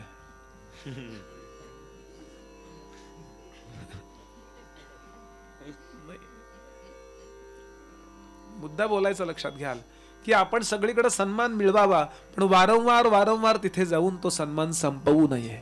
त्याचा स्टॉक संपून जातो. म्हणून रिझर्व राहावं, थोडं शांत राहावं, अभ्यास करत राहावं. समर्थ सांगतात अभ्यासाची करीत जावा. पुढे येणार आहे तो विषय. अभ्यासाची करीत जावा, ग्रंथ मात्र धांडोळावा, देव ठाई पाडावा. मला कळलं पाहिजे हे. आणि याकरता एकांत. जरा काय होतं, जरा थोडा सन्मान मिळायला लागला की करून चालले तिकडे. काही वर्षानंतर ती सगळं जमतं, आपली लायकी त्यांना कळून जाते. म्हणून थोडं रिझर्व राहता आलं पाहिजे. समर्थ म्हणतात, आपण असं जेथे मान तेथे अखंड करी गमन आणि रक्षून येणे मानाभिमान. सेवक झाला लक्ष्मीवंत. काही वेळा हाताखालची लोक खूप मोठी होतात, चांगली गोष्ट आहे ती. म्हणून आपण त्याच्या अधीन नाही व्हायचं. आपल्या चित्तातला जो मोठा आदर तर सगळ्यांना द्यायचा आहे, पण तो श्रीमंत झाला म्हणून लगेच. म्हण आहे आपल्याकडे, ज्या गावामध्ये फुलं वेचली त्या गावात गौऱ्या वेचू नयेत. मानाने राहायला शिकवतात समर्थ आम्हाला. सेवक झाला लक्ष्मीवंत तयाचा होय अंकित सर्व काळ जो दुश्चित. दुश्चित म्हणजे लक्ष नाही. नाही म्हणायला एका गोष्टीकडे लक्ष असतं सगळ्यांचं, घड्याळाकडं. जो विषय मला ऐकायचा आहे, जो विषय मला करायचा आहे, तिकडे माझं लक्ष नसेल तर समर्थ म्हणतात दुश्चित निरूपण नावाचा अख्खा समासच आहे. त्यांना काय चाललंय कळत नाही, एकाग्रताच होत नाही. आणि त्याला आत्ताच्या काळात कारण झालंय मोबाईल. 5 वर्षाच्या आतमध्ये ज्या मुलांना मोबाईल मिळाला ना, त्यांना सध्या विशिष्ट डिसीज व्हायला लागलेत. कारण हल्ली काही यूट्यूब म्हणा किंवा अशा काही याच्यावरती चॅनलवरती 10-10, 15-15 सेकंदांचे छोटे छोटे व्हिडिओ आहेत बघा, असे रील्स म्हणतो आपण त्याला. आणि तेवढ्या वेळात काहीतरी क्लायमॅक्स दाखवतात. ते वरनं काहीतरी पडलं, ते संपलं की परत असं करतो. आणि त्याद्वारे जे बघतो ना, आपल्याला खूप छान वाटतं. छान वाटतं म्हणजे काय, डोपामिन नावाचं एक द्रव्य डोक्यामध्ये सर्क्युलेट होतं. त्या 15 सेकंदापेक्षा जास्त नाही येत ते, असं खूप वेळ नाही, असं 15 सेकंद ते डोपामिनचं सर्क्युलेशन इतकं वाढलं, अति झालं. आणि त्याचा परिणाम त्याशिवाय चांगलं वाटणार नाही हा गैरसमज मुलांचा झालाय. ऍडिक्ट झालीत मुलं बरं का. आणि म्हणून आता डोपामिन डिटॉक्स नावाचं सगळीकडे मोठे मोठे उपाय सुरू झालेत. 15 दिवस, महिनाभर ऍडमिट व्हायचं आणि तिथे काय करतात, काही नाही, फक्त मोबाईल काढून घेतात. पहिल्यांदा 2-4 दिवस ते हातपाय घासतात, काय पाहिजे ते घासा, मिळणार नाही. मग ते लहानपणापासून करायला हरकत आहे का नाही. आता परवा कर्नाटकामध्ये एका मुलीला दिला नाही मोबाईल म्हणून तिनं आत्महत्या केली. आई वडील पण असे काहीतरी झालेत बरं का. आमचे वडील असते म्हणून कुठं आत्महत्या करतो, थांब मी तुला फास लावून देतो, काय या विहिरीत मी ढकलतो तुला म्हणले असते. काय एवढं घाबरायचंय. सांगण्याचा भाव असा, आपण किती नुकसान करतोय बघा या मुलांचं. समर्थ हेच जुन्या पद्धतीने सांगतायत की दुश्चित्तपणा, लक्ष न देण्याची व्यवस्था आपण आपल्या बुद्धीला शिकवली. तो एक मूर्ख. विचार न करिता कारण दंड करी अपराधे विण. काही लोक असे कृपामंद असतात बघा, म्हणजे इतके स्ट्रिक्ट असतात की ओव्हर स्ट्रिक्ट. एवढंही गरज नाही. समर्थ म्हणाले थोडंसं लिबरल म्हणतो आपण ज्याला, थोडंसं क्षमाही करता यावी. पण तुझा असा चुकलेला आहे त्यामुळे आता तुला अमुक मिळणार नाही. समर्थ म्हणले तोही मूर्ख आहे. विचार न करिता कारण दंड करी अपराधे विण. स्वल्पासाठी जो कृपण, छोट्याशा गोष्टी करता कृपणपणा करतो, तो एक मूर्ख. देवलंड पितृलंड शक्तिविण करी तोड. ज्याचे मुखी भंड उभंड, तो एक मूर्ख. याचा अर्थ काय, देवधर्म मानत नाही. आता कालचंच कोणीतरी त्या दक्षिणेतल्या राज्याचं एका याचं वाक्य आहे, मला वाटलं तामिळनाडूच्या मुख्यमंत्र्यांच्या मुलाचं वाक्य आहे की सनातन हिंदू धर्म जो आहे तो डेंग्यू वगैरे सारखा तापासारखा आहे, तो पूर्ण संपवला पाहिजे. मूर्खपणा आहे सनातन धर्म म्हणजे. ह्याला म्हणायचं देवलंड. म्हणजे मूळ परंपरेच्या विरुद्ध काहीतरी मतं मांडायची. पण एका मिनिटात तो सगळीकडे इतका प्रसिद्ध झाला, कारण नको त्याच्याबद्दल बोललं की प्रसिद्ध होतो ना. तो जर नीट बोलला असता, रोज पूजेला जा, कोणी त्याचं पत्रकारांनी नोंदही घेतली नसती त्याची. हे मी बोलतोयच ना आता रोज. विचित्र काहीतरी झालं की त्याची बातमी होते. मला एका तासगावच्या पत्रकारांनी सांगितलं होतं, बुवा आमच्या पत्रकारितेत खूप शिकवलं जातं, क्लासेस असतात. म्हणाले माणसाला कुत्रं चावलं ही बातमी आम्ही कधी छापूच शकत नाही, पण माणूस कुत्र्याला चावला अशी बातमी मिळाली की आम्ही छापतो, कारण तसे आम्हाला शिकवलं. विचित्र काहीतरी पाहिजे. सांगण्याचा भाव असा की असा जो वागतो तो मूर्ख आहे. पुढे सांगतात घरच्या वरी खाये दाढा. काही माणसं घरी चिडचिड करत असतात बघा. बाहेरी दीनवा पुढा. घरी बायकोला वाटेल तसा बोलेल, नवऱ्याला वाटेल तशी बोलेल, ती वाटेल तसं बोलेल. आणि ट्रॅफिक मध्ये कोण विचारणार आपल्याला. पुढे ऐसा जो का वेड मुडा. याचा अर्थ कुठंच दाढा काहू नयेत असा अर्थ आहे. एक बॅलन्स वागणं पाहिजे. आपले घरचे आहेत म्हणून बिचारे बोलणी खातायत म्हणून आता अवघड आहे सगळं. घरचं कोण ऐकणार आमचं. पण उदाहरण म्हणून ऐका. पुढे सांगतात नीच यातीसी सांगात. नीच याती याचा अर्थ कमी दर्जाची जात असा अर्थ नका घेऊ. कर्मानी जे लोक चांगले राहिले नाही आहेत अशांची संगती. कारण गुणकर्म विभागशः हा मुद्दा लक्षात घ्यायचा डोक्यामध्ये. चातुर्वर्ण्यम मया सृष्टम गीता सांगते गुणकर्म विभागशः. गुणांनी आणि कर्मानी जो मनुष्य निम्न पातळीला गेला तो नीच जातीचा आहे. म्हणून आपल्याकडे शास्त्रीय भाषेमध्ये चोखा मेळा हे ब्राह्मण आहेत, कारण ते ब्रह्मज्ञानी आहेत. हे आपल्याला माहिती पाहिजे. म्हणजे मग आपल्याला कधी शास्त्राबद्दल अनादर उत्पन्न होत नाही. पण नको तसे वागतात त्यांच्या नादाला लागतो. परांगणेसे एकांत, परस्त्रियांच्या बरोबर एकांतात बसतो. पुढे मार्गी जाय खात खात तो एक मूर्ख. हे तर सगळे जण जायचं, पण कळल्याबरोबर लगेच सोडून द्यायचं. ते बसायचं आणि खायचं. पण ते काहीतरी टीव्हीवर दाखवतात, परदेशातली माकडं ते असं करत करत खातात. एक हातात तो त्यांचा टमरेल असतो, त्यात काहीतरी ते असतं पेय, आणि ते खातात की आमची पण माकडं तसंच खातात. अरे ज्ञानोबांना विचारून आपण वागायचं का त्या माकडांना बाहेरच्या विचारायचं? म्हणून पूर्वी पद्धत होती की सगळ्यांनी बरोबर जेवायला बसा. सगळं वाढून होईपर्यंत काही ते पेशन्स येत होते. आणि खरं सांगतो आपल्याला, मध्यंतरी त्या दिवेकरांनी सांगितलं, त्या दिवेकरांनी की सगळं ताट वाढून झाल्यानंतर जे आपण डोळे भरून पाहतो ना, त्यांनी आपल्या पोटामध्ये ते तयार होतं जे खाल्ल्यानंतर पचवायला उपयुक्त आहे. पापड वाढला पापड खा, लोणचं वाढलं लोणचं खा. हे काय, हे कुत्र्यासारखं झालं. काय ते कसलं भोजन? बफे का बुफे? पु ल देशपांडे बफेलो भोजन म्हणायचे. बफेलो. म्हशी जशा आपणून जातात ना आपणून खातात. पद्धत लक्षात ठेवावी. नाईलाज झाला एखाद्या ठिकाणी तर खाणं भाग वेगळा बरं, पण माझा म्हणून नियम असावा. हल्ली लोकांना वाढता येत नाही, मोठी समस्या आहे. टेकवल्याशिवाय वाढतच नाहीत. पोळी टेकवायची, भाजी अशी टेकवायची. चमचा आपल्या उष्ट्या भाजीला लागला पाहिजे, त्या उष्ट्या भाजीतली आपली लाळ त्याच्यात गेली पाहिजे, ती त्यात मिक्स झाली पाहिजे. मग ती दुसऱ्याला प्रसाद, मग दुसऱ्याची तिसऱ्याला, तिसऱ्याची चौथ्याला. जे 50-60 ओलांडले त्यांना आवडेल बघाय. पूर्वी पद्धत होती असं 1 इंचावरनं वाढायची पद्धत होती, वरनं वाढायचं. मी हे मुंबईत बोलत होतो आणि ताज हॉटेलचे मेन वाढपी आले होते कथेला. त्यांचं नाव आता मला आठवत नाही. ते म्हणले, बुवा काय कमाल आहे, आम्ही आमच्या सगळ्या स्टाफला हेच शिकवतो की वरून वाढायचं. आणि ते डोक्या बिक्याला बांधलेलं असताना ते असे चिमट्यानी वरून वाढतो म्हणले. आम्ही लोकांना काय बरं वाटेल नाही विचार करत. आपल्यालाही माहीतच नाहीये की असं टेकवायचं नसतं. टेकवलं की अख्खा चमचा उष्टा झाला. हे 16 म्हणा, स्टरलायझेशन म्हणा. मला आता इथं मुद्दा सांगायचा आहे. मार्गी जाय खात खात, काहीतरी मिळालं की खात खात चालणं.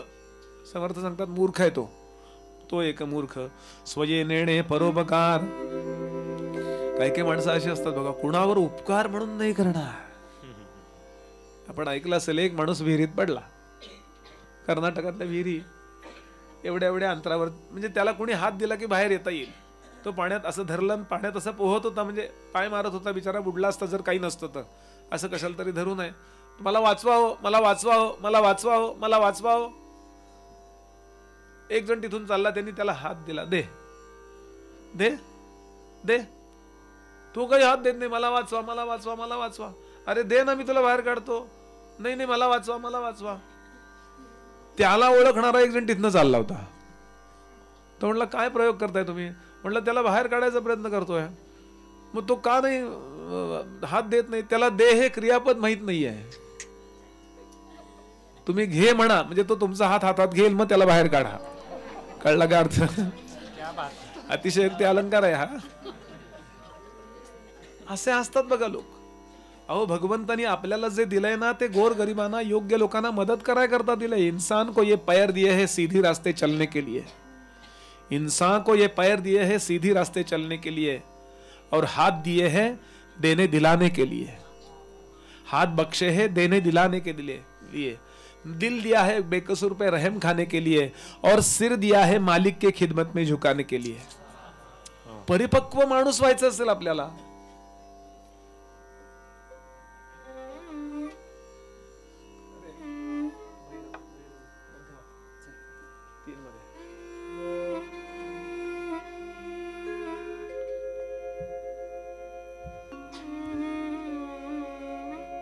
श्रोते हो, एकदा काही दृष्टी आली, खूप काही करायला पाहिजे असं नाही, पण थोडा तरी माझा उपयोग, जेव्हा पुण्य आणि पापाचा संबंध नेहमी जगाशी आहे, लक्षात ठेवा. मी कोपऱ्यात बसून काय जप करतो याचा पुण्याशी काही संबंध नाहीये. मी कोपऱ्यात बसून काय कोणाबद्दल वाईट विचार करतो याचा पापाशी संबंध नाहीये. माझं जीवन जेव्हा युजफुल होतं तेव्हा ते पुण्य आहे, आणि माझं जीवन जेव्हा न्यूसेन्सफुल होतं तेव्हा ते पाप आहे. 18 पुराणानाम व्यासेन परिकीर्तिताः. 18 पुराण लिहिलीत वेदव्यासानी. अर्थ काय? समर्थ या वेदव्यास सांगतात, 18 पुराणानाम व्यासेन परिकीर्तिताः परोपकाराय पुण्याय पापाय परपीडनम. म्हणून जे लोक असे असतात, स्वये नेणे परोपकार, कोणी परोपकार केला असेल तर उपकाराचा अनोपकार. आपल्याकरता कोणी उपकार केलेला असतो, आपण मात्र त्यांच्याशी वाईट वागतो. पुढे, करी थोडे बोले फार तो एक मूर्ख. सत्पुरुष कसे असतात? खूप काही करतात आणि एखादं वाक्य बोलतात किंवा तेही बोलत नाही. आणि दुष्पुरुष कसे असतात? काहीतरी किरकोळ केलं तर करतात, पण सगळीकडे डामडौल मात्र असा काही, मीच आता भारताला सगळ्यांना तारणहार आहे. मूर्ख म्हटलंय समर्थांनी. तपीड खादाळ आळसी. तपीड म्हणजे तापट, खादाड म्हणजे काही दिसलं की आळसी. आळसी म्हणजे वेळेवर काम न करणं, याला आळस म्हणतात. झोपणं म्हणजे आळस नाही बरं. त्यामुळे बिंदास प्रवचनामध्ये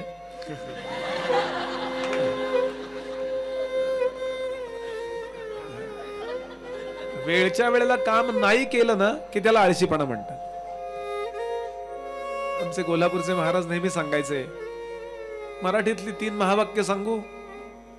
जिथल्या तिथं, ज्याचं त्यानं आणि जेव्हाचं तेव्हा. बस, याच्यापेक्षा काहीच नाहीये जीवन म्हटलं.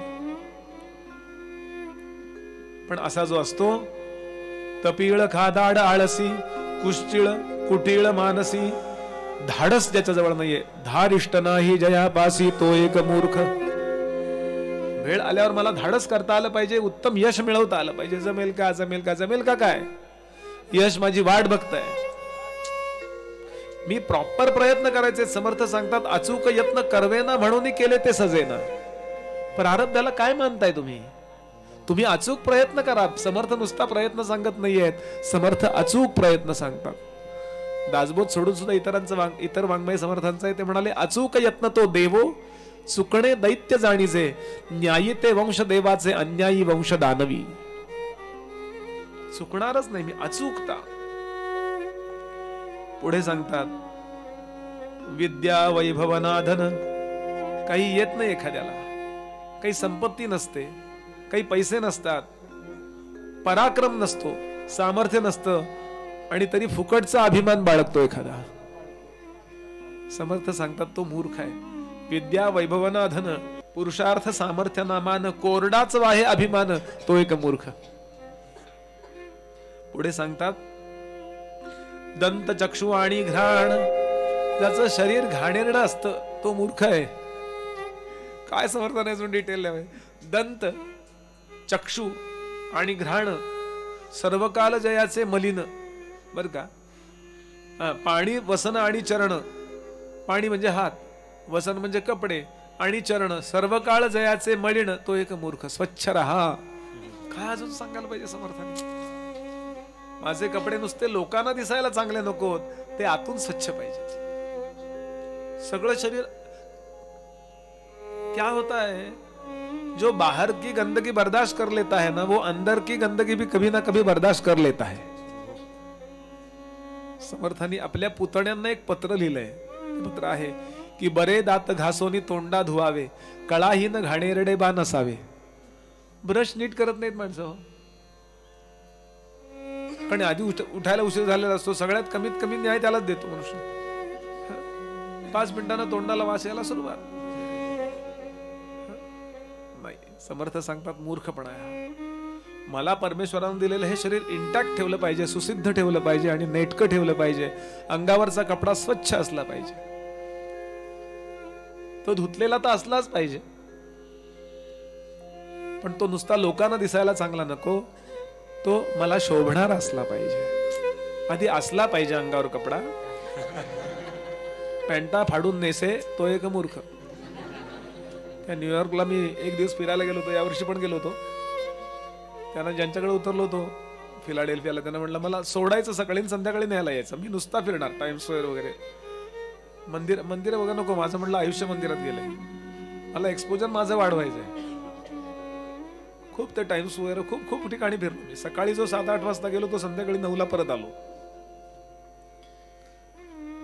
तिथे जिथं तो चेंडू पडतो ना 31 डिसेंबरला, माहिती आपल्याला ते, तिथे एक 100 रुपयाला जीन्स पॅन्ट, 100 रुपये म्हणजे $100, आणि शेजारी दुसरं दुकान होतं, ती जीन्स $400 फाडून मिळेल. समर्थाने सांगितलं तो एक मूर्ख. चुकीची पद्धत आहे ती. त्यांनी नाही आम्हाला, हे कसं आहे माहितीये का, ज्यांनी खूप कष्ट केले त्यांच्या पॅन्टा फाटल्या, मग ते लालांभूत आहे, त्यांना फाडून नाही घालायच्या. लक्षात घ्याल. समर्थांनी बारीक बारीक गोष्टी सांगितल्यात. पुढे सांगितलं वैधृती आणि व्यतिपात नाना कुमुहूर्ते जात. अपशकून असतो, काही वेळा नको त्या वेळेला नको त्या गोष्टी आपण करतो. मुद्दाम करायला गेलो, चुकून झालं, आपल्याला माहिती नाहीये, माहीतच नाहीये, आणि आपण त्यावेळेला घरातनं बाहेर पडलो, ठीक आहे. पण या सगळ्या गोष्टींचा पूर्वजांनी अभ्यास केलाय. मुद्दाम वाईट मुहूर्तावरती, अशा मुहूर्तावरती मुद्दाम काही गोष्टी करू नयेत. पण काय होतं यांनी, असा जो आग्रहपणानं आगाऊपणानं करायला जातो तो मूर्ख आहे. पुढे सांगतात जीवलगासी परमखेदी. आपल्यावर प्रेम करणाऱ्यांना वाटेल तसा बोलतो, परमखेदी. सुखाचा शब्द तोही नेदी. 2 शब्द आपल्या नातेवाईकांना, आपल्या लोकांना बोलावेत. काही खूप नाही बोलायचं, आपल्याला काही खर्च नाहीये. सुखाचा शब्दही नेदी. नीच जनास वंदी तो एक मूर्ख. ज्यानं वंदन करू नये त्यानं वंदन करतो तो मूर्ख आहे. स्वतःचं रक्षण करतो आपण असं राखे परोपरी. शरणागताचा अवघेरी. लक्ष्मीचा भरवसा धरी तो एक मूर्ख. काही खात्री नाहीये कशाची. नेहमी लक्षात ठेवावं, काही गृहीत धरून माणसानं वागू नये, कारण पुढे काय होणार आहे आपल्याला काय माहिती. कळेना पुढे काय होणार आहे, कळेना तनु कोठ पर्यंत आहे. कळेना मरावे स्वदेशी विदेशी, कळेना गती काय होईल कैसी. कळेना गती काय होईल कैसी. आणि म्हणून कशाचा भरोसा धरू नये. आपला चांगुलपणा कायम टिकून, लोक वाईट वागले तरी मी माझा चांगुलपणा टिकून ठेवावा. त्यांना कळेल केव्हा तरी, नाही कळलं तरी चालेल, मी चांगलाच वागणार आहे. एक वेळ अशी येईल, हे पण वेटिंग माइंड नको. कदाचित या जन्मी येणारही नाही तशी वेळ, पण मी मरेन तेव्हा ओझ घेऊन मरणार नाही. पुढे सांगतात पुत्र कळत्र आणि दारा, म्हणजे नातेवाईक. इतुकाच मानून या थारा, विसरून गेला ईश्वरा तो एक मूर्ख. सगळ्यांकरता सगळं करा, पण त्यांना सर्वस्व मानून बसू नका. ते सगळे मृत्यू आल्यानंतर तुम्हाला त्यातून सोडवण्याच्या बाबतीत अगतिक आहेत. मृत्यू आल्यानंतर फक्त भगवंताचीच कृपा आपल्यावरती होऊ शकते. जो मृत्यूच्या पलीकडे आहे त्याची कृपा मिळवा. तुकाराम महाराजांचा अभंग आहे, नको नको मना गुंतू माया जाळी, काळ आला जवळी ग्रासावया. काळाची ही उडी पडेल बा जेव्हा, सोडविना तेव्हा माय बाप. सोडविना बंधू पाठची बहीण, सेजेची कामिण दूर आहे. सोडविना राजा देशींचा चौधरी, सोयरी धायरी भली भली. तुका म्हणे तेव्हा सोडविना कोणी, एका चक्र पाणी वाचून या. म्हणून कशाचा भरोसा धरू नका. सगळ्यांची सगळं छान वागा, उत्तमात उत्तम कर्तव्य सगळी उत्तम करा. पण इतकं मी माझ्या बायको करता केलं म्हणून ती मला उद्या सकाळी बरोबर चहा देईल, गंमत सोडून द्या. नातेवाईक वाईट असतात असा अर्थ नाही बरं, त्यांना मर्यादा असतात असा अर्थ आहे. काय होईल हो जास्तीत जास्त, मी समजा कल्पनेनं सांगा मरून पडलो, इतक्यात काही मी मरत नाहीये, पण समजा कल्पना करायला काय हरकत आहे. कोण कोण काय म्हणतील हो, बहीण काय म्हणेल, आता मला भाऊच कोण काढणार. जे ती व्यवस्था करून मेलो तो चाललं असतं ना.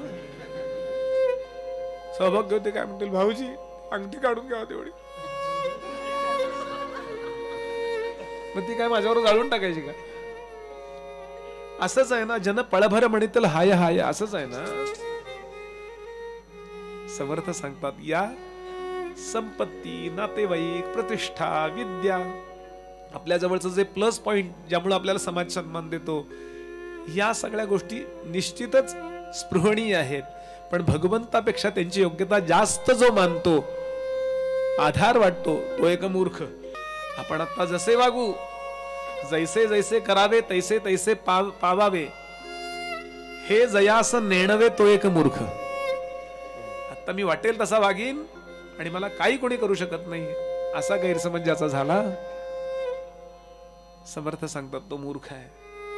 पुरुषाचे न अष्टगुणे, स्त्रियास ईश्वरे देणे, ऐशा बहुत केल्या जेणे, तो एक मूर्ख. अनेक लग्न करू नयेत, एकच लग्न करावं, केलंच तर खरं तर करूच नाही म्हणाले, कारण ते स्वतः. म्हणून परवा एक जण सांगत होते ना, बुवा सुखी भवा असा आशीर्वाद देऊ नका, लग्न होत नाहीत आमच्या मुलांची. गंमत सोडून द्या. याचं कारण विषयांचे उपभोग म्हणून जेव्हा आपण स्त्रीकडे पाहतो किंवा स्त्री पुरुषाकडे पाहते, तेव्हा भगवंत हसतो आपल्याला. समर्थ सांगतात असं नाही होता कामा. दुर्जनाचे न बोले, मर्यादा सांडून चाले, दिवसा डोळे झाकिले, तो एक मूर्ख. दुर्जनांच्या नादाला लागतो, मर्यादा सोडून वागतो, तो मूर्ख आहे. देवद्रोही, गुरुद्रोही, मातृद्रोही, पितृद्रोही, ब्रह्मद्रोही, स्वामीद्रोही, तो एक मूर्ख. देवधर्माच्या विरुद्ध वागतो. आपल्याला जमेल तेवढं करावं, काही कंपल्शन नाही की मी गणपती बसवलाच पाहिजे, पण बसवणाऱ्यांना मूर्ख म्हणत असेल मी नाही बसवलं तर काय, गणपती जाऊ नडलंय का, चंद्र सूर्य त्याची आरती उतारतात रोज. आपल्या एवढ्याशा निरंजनाने काय होणार आहे त्याचं? आपल्याला बरं वाटावं म्हणून नाही ते सगळं. पण मी नाही मानत हे, गणपती हा सगळ्यांच्या हृदयात असतो, त्याचं विसर्जन होत नाही. मेल्या तुझं करू का विसर्जन? काहीतरी अकलेचं बोलायला लागतात ना माणसं, जेव्हा टिळकांना मूर्ख ठरवतात. टिळकांनी काहीतरी विचार केला असेल ना, त्यानिमित्तानं सगळेजण सगळ्या घरातले एकाच विचारात आहेत. राष्ट्रभक्ती पण आहे, त्यात देवभक्ती पण आहे. असो, गुरुद्रोही, विद्यागुरु असेल किंवा आत्मज्ञान देणारा सद्गुरू असेल, यांच्याशी कृतज्ञ राहिलंच पाहिजे. मातृद्रोही, ज्या आईनं 9 महिने आपल्याला पोटामध्ये वागवलं. पितृद्रोही, आपल्या वडिलांच्या बद्दल द्रोह कधी करू नये. पटलं नाही एखाद वेळेस, नाही पटत, ठीक आहे, मौनेचे स्थळ त्याग केला पाहिजे साधके. पुढे सांग, ब्रह्मद्रोही, ब्राह्मणांचा, वेद म्हणणाऱ्यांचा द्रोह. सध्या तर 70 वर्ष तोच चाललाय. काय गणपती आल्याबरोबर सगळेजण व्हॉट्सअपवर मेसेज टाकतात, आला ब्राह्मणांचा सण. ब्राह्मणांची बाजू म्हणून नाही सांगत आहे मी, मंडपवाले ब्राह्मण असतात काय, फुलवाले ब्राह्मण असतात काय, सगळे टेम्पोवाले ब्राह्मण असतात काय? फक्त तो पूजा सांगणारा ब्राह्मण आहे, बाकी सगळं अवतीभोवतीचं जे आहे ना, हे सगळ्या इतर ज्ञातींना पैसे मिळवणार आहे की नाही बोला. आणि विचारच करायचा झाला तर सगळ्यात कमी दक्षिणा त्याला मिळणार आहे जो आरती करतोय. हो,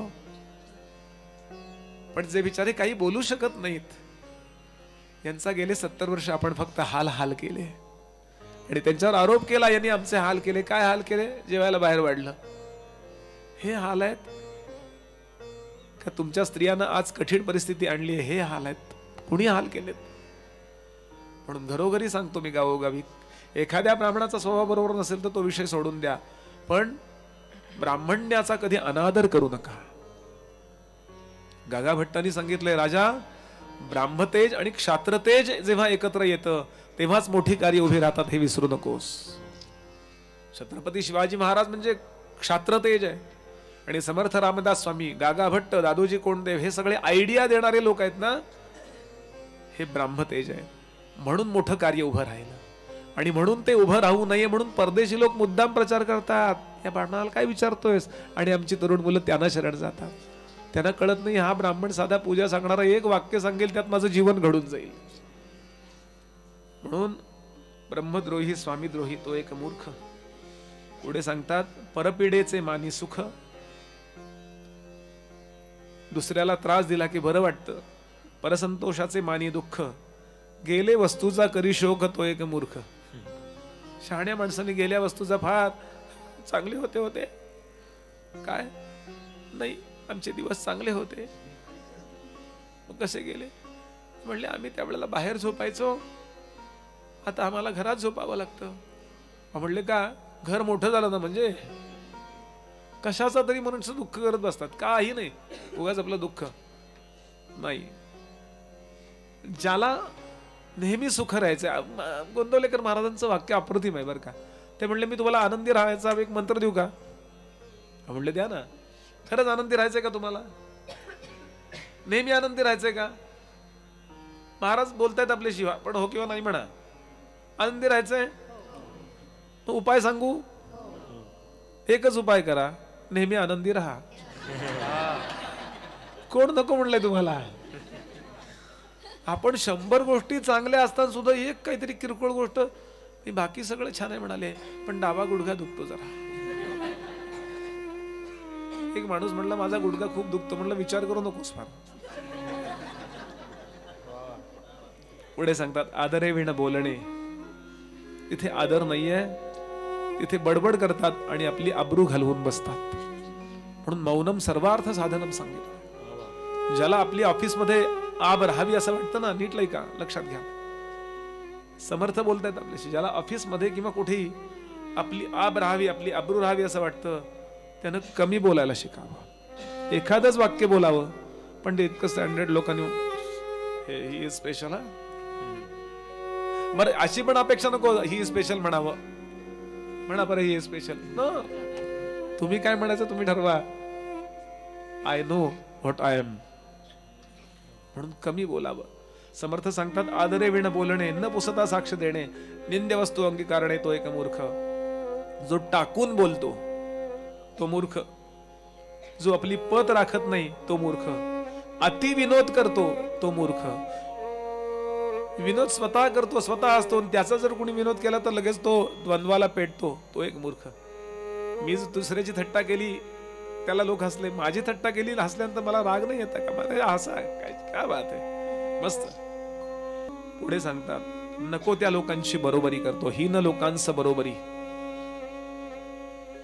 दर्जाहीन लोकांच्या बरोबर फार राहू नये, कारण हळूहळू ती सवय लागते. हो, एखाद्या लहान मुलाला तुम्ही 10 वेळा कोपऱ्यावरनं तंबाखूची पुढे आणायला सांगा, आज सांगा, 2 दिवसांनी परत सांगा, केव्हा तरी त्याला वाटतं काय नेमकं बघूया आपण खाऊन थोडस. का? त्यांनी नको त्यांचा संग केला. समर्थ सांगतात तो मूर्ख आहे. वामहस्ते प्राशन करी, डाव्या हाताने कधी काही प्यायचं नाहीये. माहितीच नाही हो, डावा हात कशा करता, उजवा हात कशा करता येन गोत्तीला. डाव्या हाताने कधी मोठे मोठे ऋषी मुनींसारखे मोठे मोठे वैदिक पंडित बघा, ते डाव्या हाताने पाणी, उजवा हात जर धरला जेवताना तर खरकट हात भांड्याला लागतो, म्हणून डाव्या हाताने पाणी पिताना ते असा हात लावतात खाली आणि पाणी पितात. म्हणून या बारीक बारीक गोष्टी आहेत, पण हे सांभाळा, जेवढं जमेल तेवढं सांभाळावं. ते म्हणतात सांडुनिया जगदीशा, मनुष्याचा मानी भरवसा, सार्थके वीणवेची वयसा तो एक मूर्ख. परमेश्वरापेक्षा कोणी मला विशेष सांभाळणार आहे असं जो समजतो आणि आपलं जीवन व्यर्थ नको त्या गोष्टीत वाया घालवतो तो मूर्ख आहे. संसारात दुःख झालं तर देवाला शिव्या देतो तो अजून मूर्ख आहे. संसार दुःखाचे गुणे देवास गाळी देणे, गाली मैत्राचे बोले उणे तो एक मूर्ख. बहुता दिवसांचे सेवक. बऱ्याच गोव्यात मी आता पटकन 5 मिनिटात थांबणार आहे. आपल्याजवळ निष्ठेनं सेवा करणारे अनेक लोक असतात, पण कोणाचं तरी ऐकतो आणि त्यांना काढून टाकतो. निष्ठावान जे लोक आहेत त्यांना काढून टाकतो आणि नवीन आलेल्या लोकांना तिकीट देतो. समर्थाने सांगितलं तो पण मूर्खच आहे. बरं, असा विचार करू नका की एकांगी बोलतायत. समर्थ सगळ्या अर्थाने बोलतायत. इतके वर्ष ज्यांनी निष्ठा ठेवली आपल्यावरती, एखादा दोष असेल तरी त्यानं निष्ठा ठेवली ही गोष्ट चांगलीच आहे ना. बहुता दिवसांचे सेवक त्यागून ठेवी आणिक वेगळे लोक, ज्याची सभा निर्णायक तो एक मूर्ख. माझ्या घरामध्ये मी जिथे राहतो त्यात कोणीतरी असा मोठा ज्याचा होल्ड पाहिजे, की जो शास्त्र जाणणारा पाहिजे आणि त्यांनी एखादी गोष्ट सांगितल्यावर ती मी ऐकली पाहिजे. रामरायांना नाही म्हणले होते देणार मी. वसिष्ठ उभे राहिलेत दशरथासमोर. आमचा दशरथ महाराज म्हणाले रामाना मी देणार नाही, राम फक्त 15 वर्षाचा आहेत. विश्वामित्र म्हणाले नाही मला रामाला दे, रामम मे दातुमर्हसी, ज्येष्ठ तुझा पुत्र मला देई दशरथा. दशरथ म्हणाले नाही नाही नाही नाही. तेव्हा वसिष्ठ उभे राहिलेत. मी आज्ञा करतो राजा, तू 2 अपराध करतोयस. आधी देतो म्हणलास आणि देत नाही, शब्द फिरवतोयस आणि रामांचं फार मोठं नुकसान करतोयस. तुला काय वाटतंय त्यांना यज्ञाच्या रक्षणाकरता रामांची गरज आहे? अरे 104 प्रकारचे अणुबॉम्ब्स त्यांच्या जवळ आहेत, 500 पेक्षा जास्त शस्त्रास्त्र त्यांच्या जवळ आहेत. तो उत्तम राजा आहे, तो सगळी पृथ्वी डिस्ट्रॉय करू शकतो, इतका महान आहे. रामाना शिकवाय करता तो द्या म्हणतोय, तुझं भाग्य समज. आणि एवढा आदर होता त्या दशरथांना की नाही पटलं तरी ते ऐकत असत. आता यांच्या सभेमध्ये कोणी बोलणारच नाही, पण बोलले तर त्याला झाकलून देतात. हे ज्याची सभा निर्णायक तो एक मूर्ख. आणि तिने द्रव्य जोडी. आपल्याजवळ येणारे पैसे हे नीतीने आले पाहिजेत. लोकांचा खून चूस के बोलते है ना, ते असता कामा नयेत. बरं, धर्मनीती न्याय सोडी, संगतीचे मनुष्य तोडी. आपल्यावर प्रेम करणारे, नेहमी आपल्या जवळ असणारे खटकन तोडून टाकतो तो मूर्ख. घरी असोनी सुंदरी, जो सदाचा परद्वारी. काय सांगितलंय किती डिटेल्स. समर्थाने सगळा भारत फिरून पाहिला. गोड पत्नी घरी असते, पण हा वेश्येकडे जातो. पुढची ओवी इतकी वाईट आहे अर्धी. बहुतांचे उच्छिष्ट अंगीकारी तो एक मूर्ख. समाज धारणा जर चांगली करायची असेल तर हे सगळे समाज घरोघरी वाचले गेले पाहिजेत. देह नंतर जातो हो, आधी पहिल्यांदा मन जातं. म्हणून मनाला सक्षम करणारा हा दासबोध आहे. आपुले अर्थ दुसऱ्या पासी आणि दुसऱ्याचे अभिलाषी. पर्वत करी हिनासी. पर्वत म्हणजे नको त्या लोकांबरोबर करार करतो. पर्वत म्हणजे कागदपत्र. पर्वत करी हिनासी. हीन लोक आहेत ना, त्यांच्यावर पर्वत केली की पक्क लक्षात ठेवा की नंतर त्रासच होणार आहे. किंवा असा विचार करा, नंतर ज्यांच्यावर त्रास होतोय ते हीन लोक होते. हीनाचे ऋण अंगीकारी तो एक मूर्ख, असंही म्हटले समर्थानी. आपल्या दारात एखादा अतिथी आलाय, त्याचा अंत पाहतो. द्या हो माई काहीतरी, द्या हो माई, देते थांब जरा, देते थांब जरा. द्यावं, नाही तर त्याला म्हणावं नाही बाबा पुढचं घर बघ, आमच्याकडे आज शक्य नाहीये. पण असा अतिताचा अंत पाहे. नको त्या गावात राहतो, सारखी चिंता वाहतो तो एक मूर्ख. दोघे बोलत असती जेथे 2 माणसं काहीतरी बोलत असतात, भस्कन मध्ये जातो. काय बोलताय? वाटते की महत्वाचं बोलत होतो आम्ही.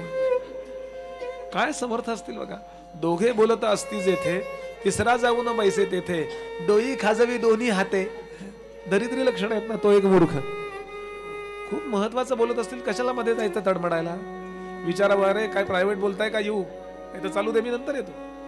हे कसं स्टँडर्ड राहतं ना त्यांनी. समर्थाने सांगितलं मूर्ख.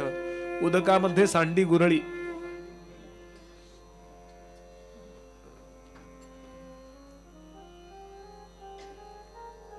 नदीत विहिरीत चूळ भरतो. गुरळी म्हणजे चूळ. अहो, ज्यातलं पाणी आपण पिणार आहोत त्या चूळ भरावी. उदका म्हणजे सांडी गुरळी. पाये पाये कांडोळी. पायाच्या नखानी पाय खाजवू नयेत, नाही तर नेल पॉइझनिंग होतं. काय समर्थांचं असेल ऑब्झर्वेशन. पाये पाये कांडोळी. कांडोळी म्हणजे खाजवतो. पायाने पाय खाजवू नयेत. हात घ्यावा आणि असं उलट असं सांगितलं त्यांनी. बरं, सेवा करी ही नकुळी तो एक मूर्ख. परस्त्रीशी कळह करी. कुठल्याही स्त्रीशी भांडण करतो. मुकी वस्तूनी खाते मारी. एखाद्या कुत्र्याला मांजराला इतका मारतो, बिचे मुके आहेत ते जनावर, त्यांना ठार मारेपर्यंत. मूर्खाची संगती तरी तो एक मूर्ख. बाकी कुठलं लक्षण नसेल तरी असं काही वागणाऱ्याच्या संगतीत आपल्याला जावंच लागतं. एवंच आपण मूर्खपणाशिवाय राहू शकणार नाही. असो, कळह पाहत उभा राहे. कुठे भांडण चाललं तर निवांत बघतो. काय वा छान, हे भांडतायत ते भांडतायत. बरं, एक तर तिथनं निघून जावं किंवा 4 माणसं जमा करून ते थांबवावं. यातलं काहीतरी करावं. कळ पाहत उभा राहे तोडविना कौतुक पाहे, खरे असता खोटेच आहे तो एक मूर्ख. लक्ष्मी आली यावरी पैसे आल्यावर, जो मागील ओळखी न धरी. थोडी श्रीमंती यायला लागली, मनुष्य साऊंड झाला की आपण गरीब असताना ज्यांनी ज्यांनी मदत केली त्यांना सहज विसरून जातो, त्यांचा अपमान करतो. देवी ब्राह्मणी सत्ता करी तो एक मूर्ख. वेद म्हणणाऱ्यांच्यावर कधी सत्ता गाजवू नका. त्यांना मनातल्या मनात आदर द्या. त्यांची काही पूजा मांडा असा अर्थ नाहीये, मनातल्या मनात एक आदर ठेवायचा आहे. देवांवर देवालयांवर सत्ता गाजवायची नाही. पुढे सांगतात अक्षरे गाळून वाची. आधी त्याच्या आपुले काज होय तवरी, बहुसाल नम्रता धरी. आपलं काम होईपर्यंत तो एक मूर्ख. समर्थ सांगतात आपुले काज होय तवरी, बहुसाल नम्रता धरी. पुढिलांचे कार्य न करी तो एक मूर्ख. अक्षरे गाळून वाची. वाचायला लागला की त्यातली बरीच अक्षरे गाळून टाकतो.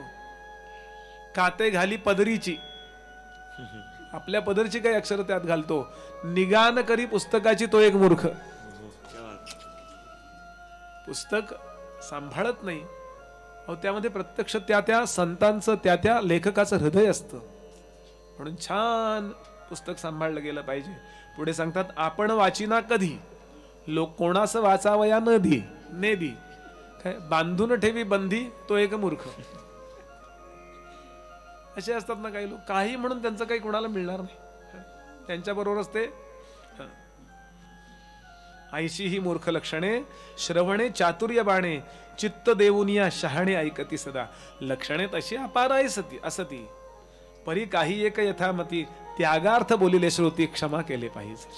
क्षमा करा हा मला, मी बोललो तुम्हाला टाकून नाही बोललो, माझी तळमळ अशी. असं एकही मूर्ख लक्षण आपल्या जवळ नसावं.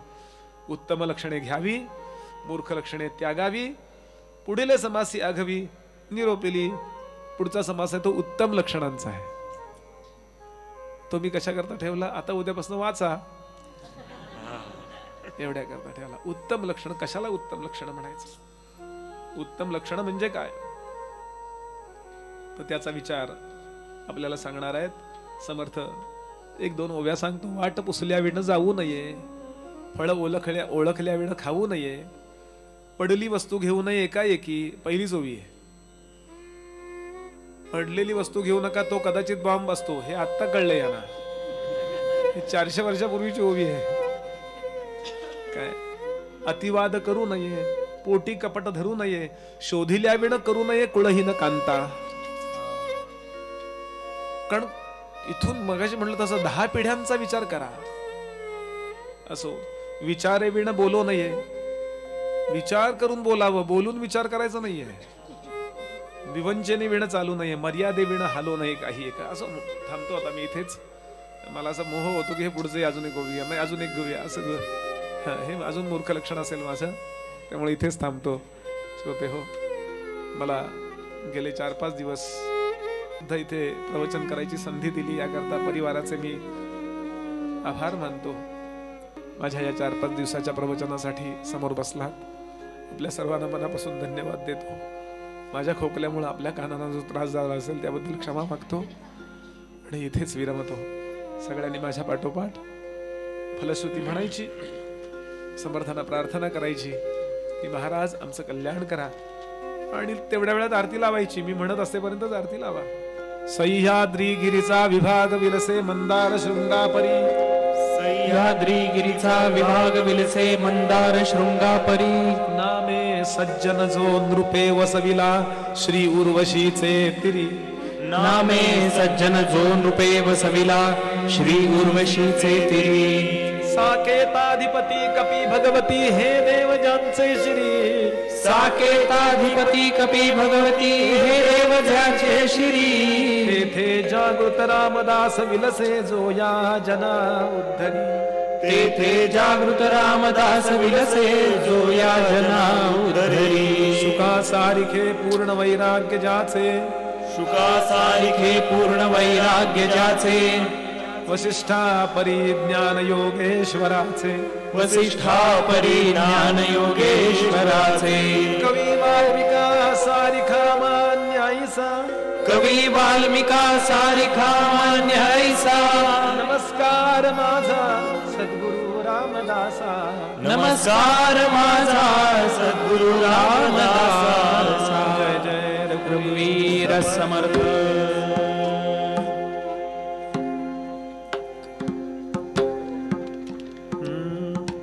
आज ऑर्गनवर संजय दादा आहेत. एक बार उनके लिए तालियां. त्यांच्या वयाचा अनुभवाचा वेगळा आपल्याला आज आविष्कार बघायला मिळाला. ही तरुण मुलं छान वाजवतातच, पण एक मेच्युरिटी जी वाजवण्यात असते त्याकरता आम्ही सगळेजण आपल्याला नमस्कार करतो. जय श्रीराम. दासबोधाची पूजा होईल 1 मिनिटात आणि लगेच आपण आरती लावूया. बरं, आरती लावून ठेवायला हरकत नाही. 1 मिनिट. उजव्या बाजूला सुद्धा पखवाज आणि तबला यांनी खूप छान साथ केली. मला प्रवचनाच्या गडबडीत आणि माझ्या आरोग्याच्या गडबडीत यांच्या सगळ्यांच्या कलेची नोंद घ्यायला मिळाली नाही, म्हणून सगळ्यांनाच धन्यवाद देतो.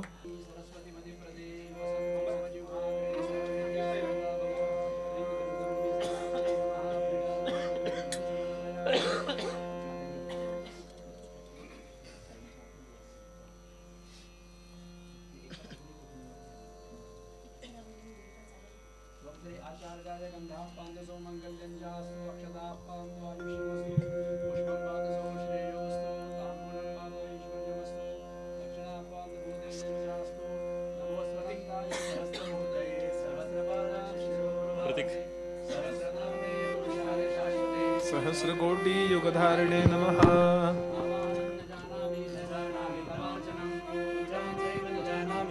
स्वपरमेश्वर मंत्रहीनं क्रियाहीनं भक्तिहीनं सुरेश्वर यद्पूजितं मया देव परिपूर्णं तदस्वे अन्यथा शरणं नास्ति त्वमेव शरणं मम.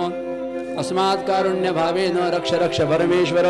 गतं पापं गतं दुःखं गतं दारिद्र्यमेव च आगता सुखसम्पत्ति पुण्याच्च तव दर्शनात्. रूपं देहि जयं देहि यशो देहि द्विषो जहि पुत्रान् देहि धनं देहि सर्वकामांश्च देहि मे. सर्वेत्र सुखिनः सन्तु सर्वे सन्तु निरामयाः सर्वे भद्राणि पश्यन्तु मा कश्चित् दुःखमाप्नुयात्.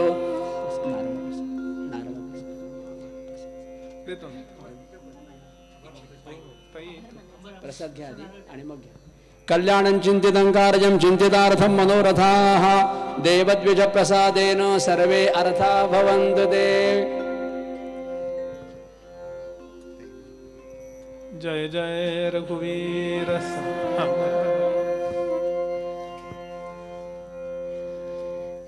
इतकं सगळं ऐकल्यानंतर मी बोलायचं म्हणजे ते त्या लक्षणातच ते मोडेल. पण एकच विनंती करते की आमच्या इथे काही मेडिकल इन्शुरन्सची वगैरे एजन्सी नाही आहे, पण मनाच्या इन्शुरन्ससाठी मात्र तुम्हाला ही दरवर्षी 7 दिवसाची इन्स्टॉलमेंट इथे करता येईल. त्यामुळे सगळ्यांचे मनापासून आभार आणि पुढल्या वर्षीला पुन्हा अशाच एनर्जीने भेटूयात. आणि बुवांचे आभार मी मानूच शकत नाही, कारण इतकं माझ्या मुलांना मिळतं आहे की मी शब्दात व्यक्त करू शकत नाही. माझे आई वडील, माझे गुरुजी या सगळ्यांना नमन की त्यांनीही शब्द, काव्य, विनोद, साहित्य हे न पैशाने विकत घेता न येणाऱ्या गोष्टी आम्हापर्यंत पोचवल्या आणि आम्हाला ती पुढे देण्याची ताकद दिली, म्हणून त्यांचंही नमन. जय जय रघुवीर समर्थ. वेदांत समयीचा काव्य सिंधू भरला साक्ष संगम केला. अनुभव चालीला अज्ञान जड जीवा मार्ग सुगम झाला. जय जय दास बोधा आरती ओवाळी जय जय दास बोधा. नववी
जय सद्गुरु समर्थ रामदास स्वामी महाराज की जय। श्री श्रेष्ठ गंगाधर स्वामी महाराज की जय। सद्गुरु भगवान श्रीधर स्वामी महाराज की जय। आर्य सनातन वैदिक हिंदू धर्म की जय।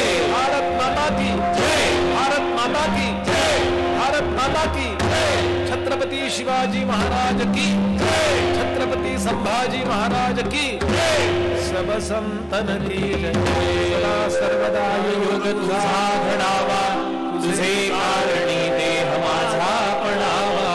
उपेक्षू नको गुणवंता अनंता, रघुनायका मागणे हेची आता। उपासनेला चालवावे, गुरुदेव संतासी सदा नमावे। सत्कर्म योगे वय घालवावे, सर्वामुखी मंगल बोलवावे। जय जय रघुवीर समर्थ। आता सर्वांनी दासबोधाचा प्रसाद, भोजन प्रसाद घेऊन चला अशी आपल्याला विनंती।